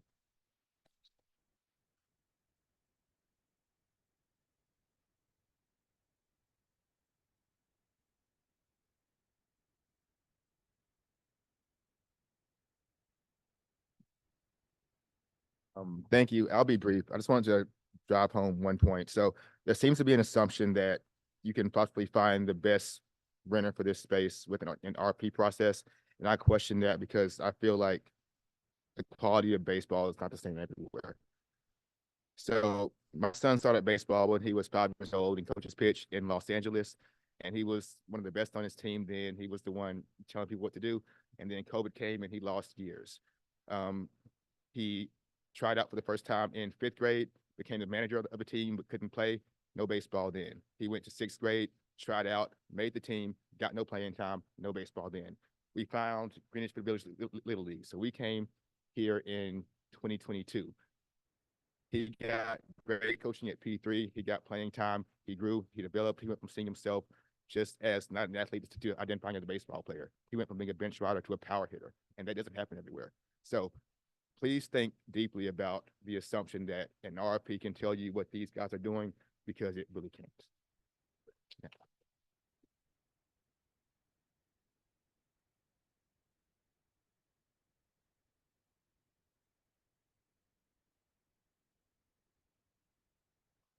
Oh. Sure. Go ahead. You have 2 minutes. Zip, zip. I'm Adam Buckwald. Wait, 1 second. Oh, okay. Sorry. Go ahead. So I'm Adam Buckwald. I grew up playing baseball in Prospect Park in the late 1900s. And at that time, you were basically only able to play baseball for about 3 months of the year. I was really, really good pitcher when I was like 8 or 9, and I could not have developed into this guy because I did not have the ability to continue to play. My kids have been learning from these guys for, I don't know, 5 years or so. My 10-year-old doesn't even want to play catch with me anymore because I'm not good enough for him. So like, they're really getting a lot out of this experience. I'm also a faculty member at NYU, like somebody else who said, and we use P3. People want to know, how am I going to move to New York, right? How am I going to take my life off an international faculty or people coming from somewhere else? Why am I going to move to New York City when it's so crowded and so hard to sort of do anything? And P3 is actually one of our selling points. The fact that we have had this experience and we have these testimonials that we're able to share with people actually helps NYU to be a better school, which is also a big plus for the community. So I really think, like everyone else is saying, if it ain't broke, don't fix it. Thanks.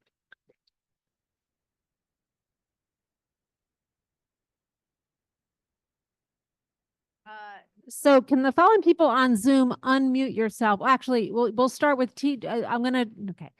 Sorry. We're going to go through 4 people, TJ Luty, Jerry Wan, Jordan Stevens, and James Schiff. So when I call your name, just unmute yourself and you can start talking. You have 2 minutes. Starting with TJ. Hi, my name is Hi, my name is Christopher Louisville, and I am a player with GBLM and have been for several years. P3 has been has been great for kids like me. All the coaches are supportive and nice. And they help us to have a safe space to practice in our neighborhood. This faculty, this facility means the world to me and my friends. Please let P3 stay in our space. Thank you. Good job. Thank you so much. Okay, now Jerry Wan, can you unmute yourself and start talking? You have 2 minutes. Thank you. So I want to say a few things. And first is I think Noreen, thank you so much for your work with Hudson River Park Trust. So I want to say the RFP process, I think, introduces a lot of risk.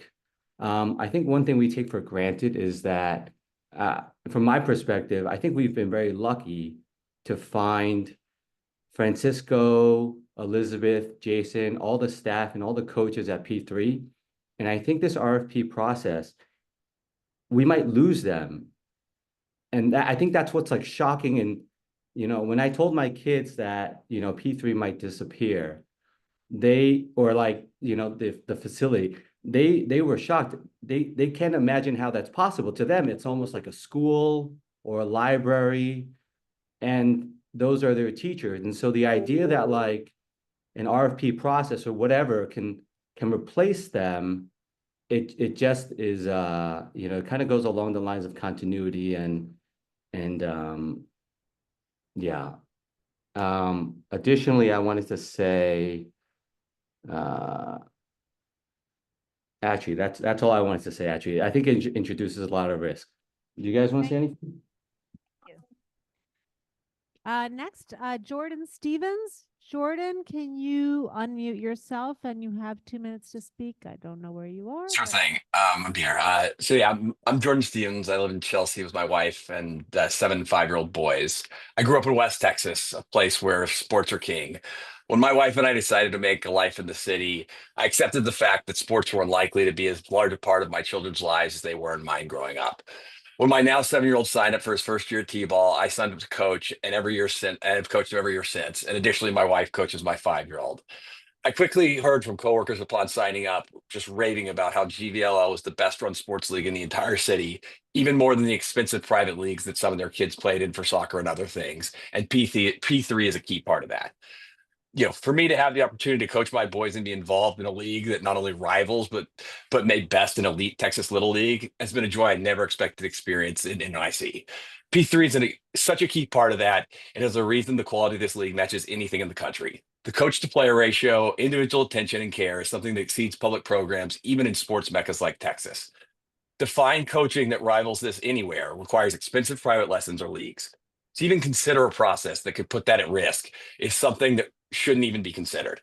And I just want to leave with the fact that as I've been listening to this while helping put my kids to bed, my 7-year-old Wright loves baseball more than anything, and he asked me what I was listening into, and I explained what was going on in the basics.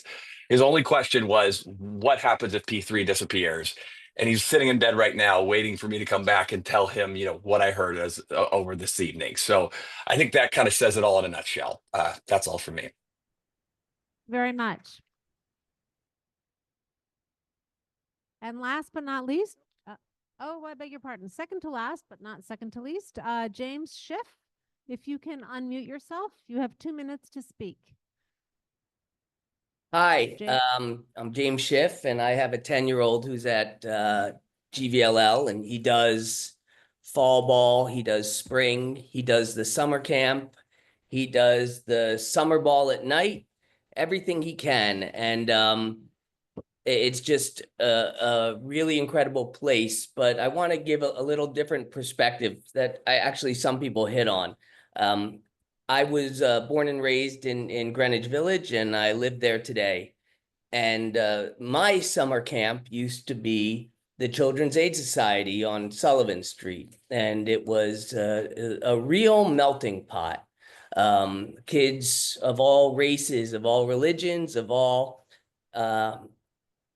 economic classes, and that is basically gone from Greenwich Village as far as I can see, except for one remaining vestige, and that is GVLL and P3, which I tie into the interior space because it really can't exist without that interior space. And when you go there, there's kids, there's private school kids, there's public school kids, there's kids of all races, all denominations, just having fun and playing together. And we just really don't see that anymore, almost anywhere in Manhattan. And that's what this place used to be about, especially Greenwich Village. And this is, as far as I can tell, the last remaining place that still has that diversity among races, among economics. And it would be tragic to lose that. And most importantly, I think for us, apart from that, is that when school is out and you don't have a nanny, the parents struggle. What do we do? And the answer is always P3. P3 sends that email. There's this holiday. Come and play ball all day for a nominal fee. And without that, I just it would be a tragic loss to many. Thank you. And now, last and definitely not least, Jason LaMonica. Jason, if you can unmute yourself Yes, thank you. and say, oh, for you have 2 minutes. Thank you. So I appreciate it. There's really not much left to be said. What I will say is the most attentive this 7-year-old has been in a long time. He's actually listened to this entire meeting. He started P3 last year at the age of 6. When I dropped him off, he was very nervous. In a few short hours when I picked him up, it was almost like picking up a totally different kid. He had confidence. He was playing with kids twice his age. It kind of reminded me that, a lot of what happens to our youth and, how they're shaped, there's a lot by peers and other role models that may not be their parents. And P3 is inclusive. It's really a true reflection of the values of the coaches and the organization as a whole. Losing that type of positive influence within this community would be so detrimental to all of us. It really would be. It's more than just a sports facility. It's great. The kids can practice year round, and we need that within this city. But it's such a nurturing environment.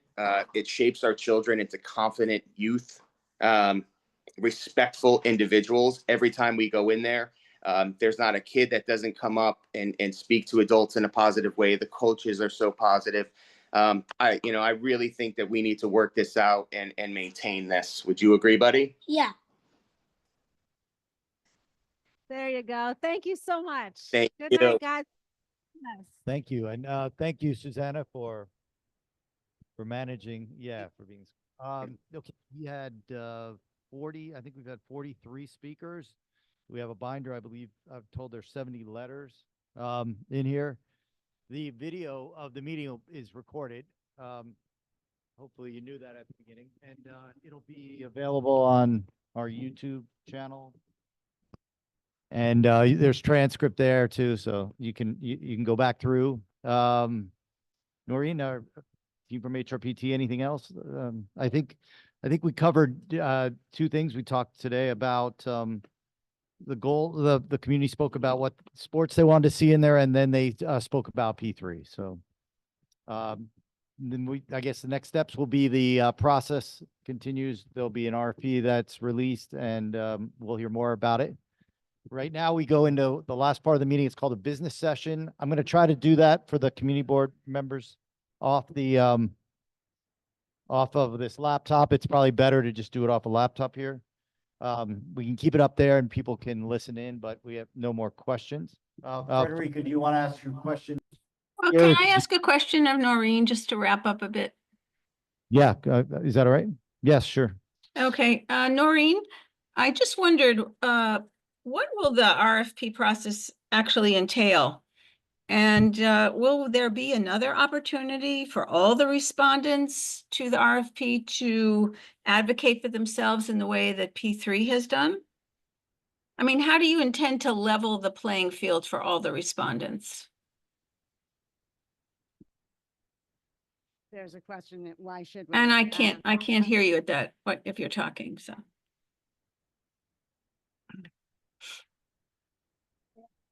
Frederica, can you hear me? Yes, very well. I can hear Susanna. Okay, now we're going to pass this microphone to Noreen. Can we try again? Can you hear me? Oh, great. Thank you. Okay, good. So as important as this meeting is, this is a meeting that helps us write an RFP. So what we publish, which will be on our website and, to people that we know would be interested, such as P3 or GVLL or all of the organizations that are represented here, we will write questions that will give everyone that might want to respond the same chance to answer the questions. What this meeting lets us do is help refine the nature of the RFP. What specific, if like 500 people had come here tonight and I had made this joke, but had said, they wanted to have some pickleball or something like that as a youth sports affordable pickleball program, people might have said that, and that might have been something we might have heard. Nobody obviously said that. And by the way, the trust built free pickleball courts outside a couple of years ago in the park. So I didn't expect that to be the case, but the bottom line is government has latitude to shape an RFP. And we've done it before. Historic vessels, when we built 4 purpose-built non-motorized boathouses in Hudson River Park. When we have done that, even though we know there's a ton of interest in kayaking, we say things like, we would like some of it to be affordable. We'd like it to be for different levels of ability and skill. We'd like there to be a range of non-motorized types of boating that are reflected there. We don't have to do that. We write things like that because we're trying to achieve some overall goals. And so from the purpose of what this meeting is tonight, technically speaking, while of course I heard you all, and as did my colleagues here, and there are 3, by the way, this helps us structure the RFP and identify what we perceive to be a public need that we might identify in our RFP.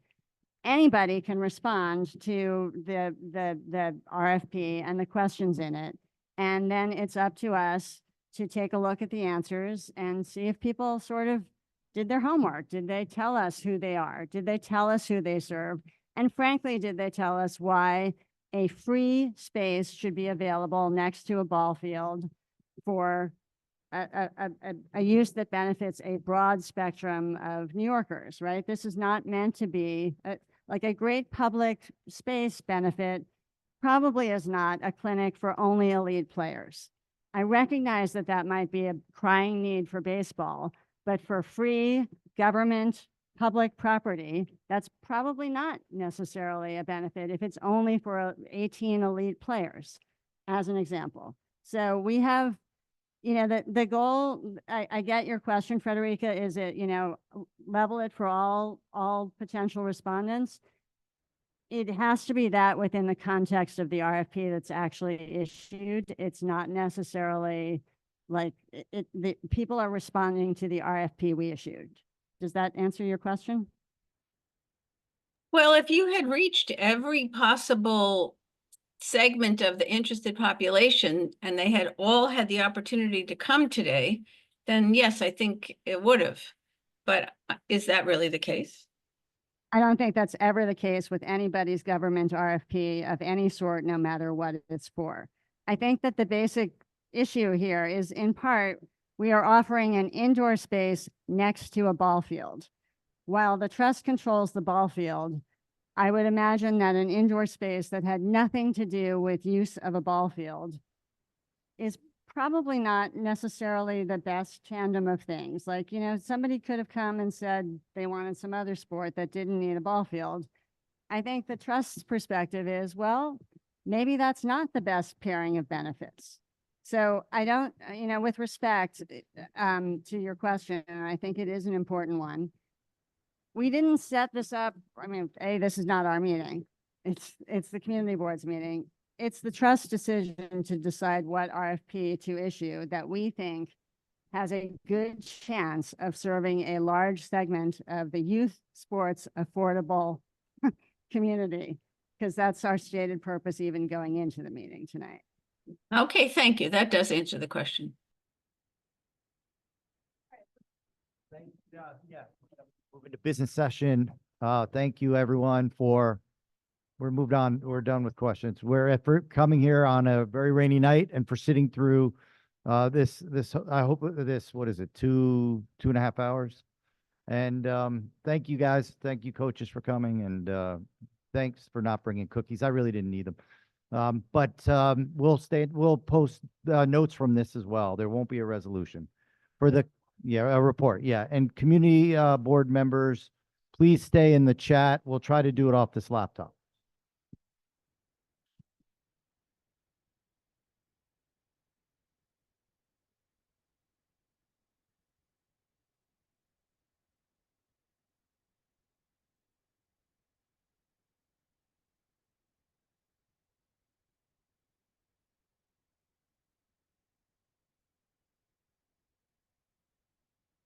You can try it, sure. Can you guys hear us?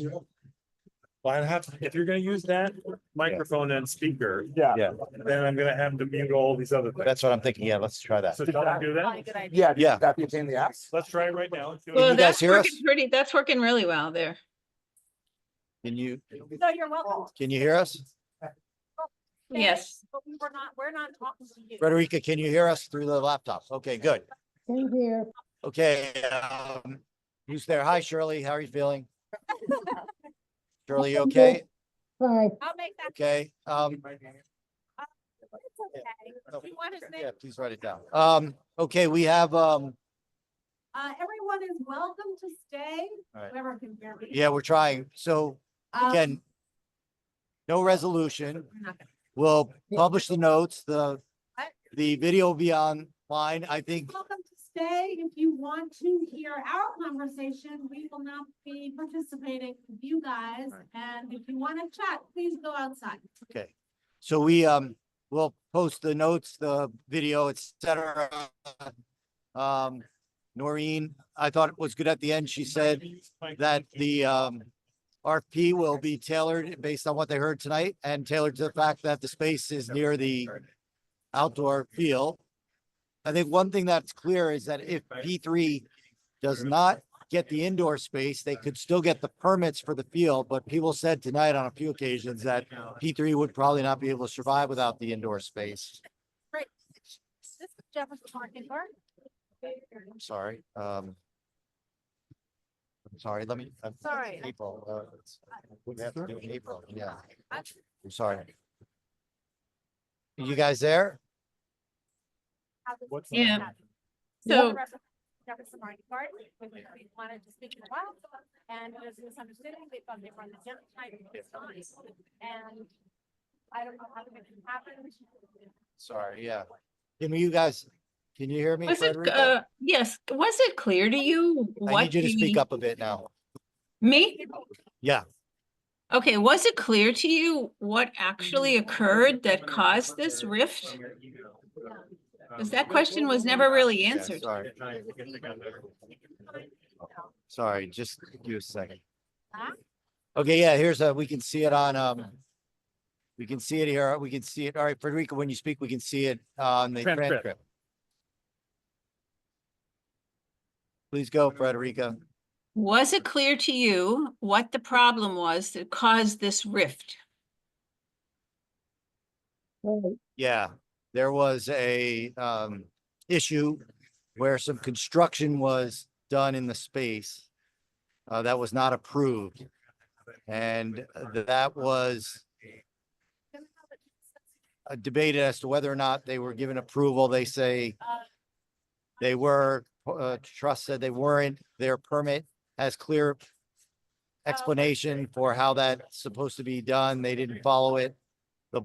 There were some issues with electrical lines being cut. The fire alarm might have been put at risk.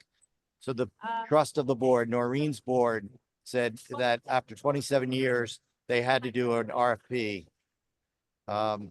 There was also some concern that the board of P3 had shrunk down. It had been more powerful before COVID, but it was down to really just 2 active participants.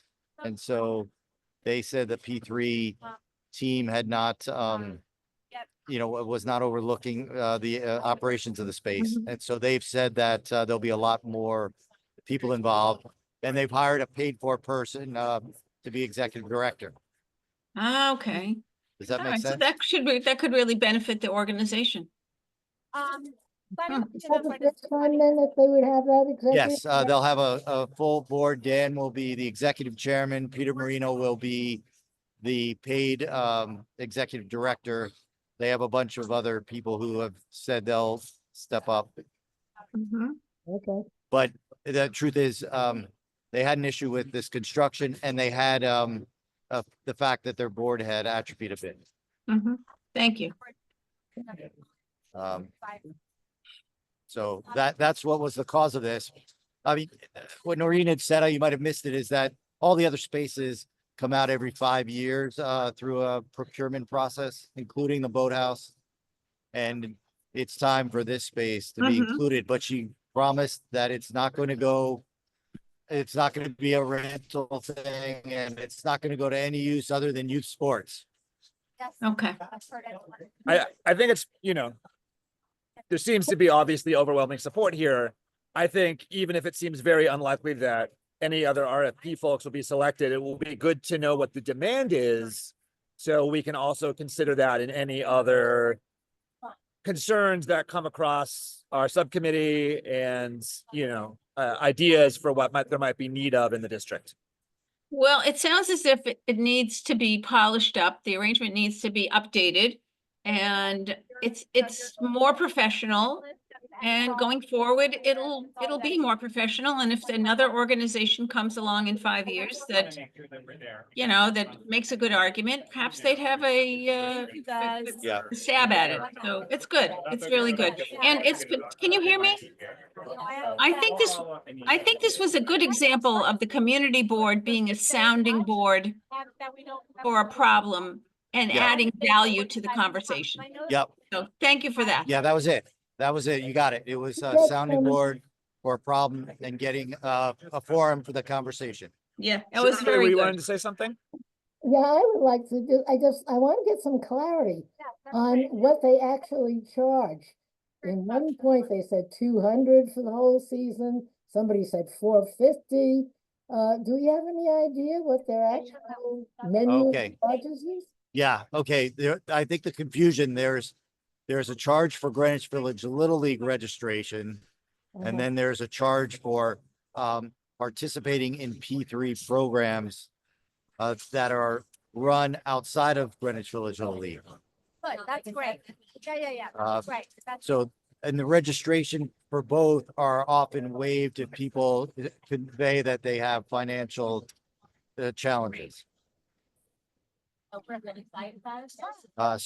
So by joining Greenwich Village Little League or Downtown Little League, the players do get access to P3 programs that are run for the leagues, but separately, P3 runs after school, summer and break week programs that are extra charges for anybody who wants to take part.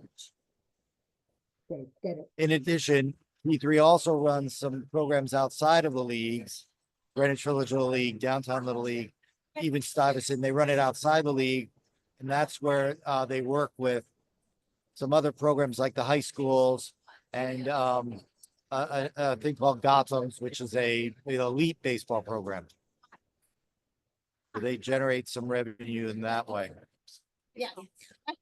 Does that make sense? Guys, sorry about that. Yeah, totally. And I think that it also gives you more of an idea of the scope of all of P3. Yeah. Yeah. Yep. Yeah, you guys have it. So, yeah, I mean, our goal today was to give Noreen a chance to hear from the community, and I guess she did that. There have been other meetings with them where they talk about the makeup of the board, and she's met the people who say they will help out and they will join the board and be active on the board. They know those people now, so. Does that make sense? A big wake-up call for them. Yes, very good. Mm-hmm. Also a chance to see Toby. Yeah, I think, you know, Toby made a call about it's good for the community to come out, you know, periodically and express their concern. I think it's probably also good periodically for people who are given permits to, you know, just tighten things up a bit. Yeah. That makes sense. Thank you, Rich. All right. Well, thank you all. We had a lot of people out. I know some people are sick. Actually, Chris broke his clavicle. That's why he's in terrible pain, but Who? everyone be careful out Man. there, and we'll Who talk. broke We'll see their you at the full clavicle? board. Chris Digness. Yeah. Oh, he dear. dropped off. Okay. Yeah. He I don't know. Fire injury? I don't know if it's in the line of work, but he texted me. He broke his clavicle. Yeah. Yeah. Poor orphan on the top floor of a building. The kitten. Yeah. All right. Thank you, guys. Thanks for letting us Thank use you your machine. all. Bye, y'all. See you soon. Yeah.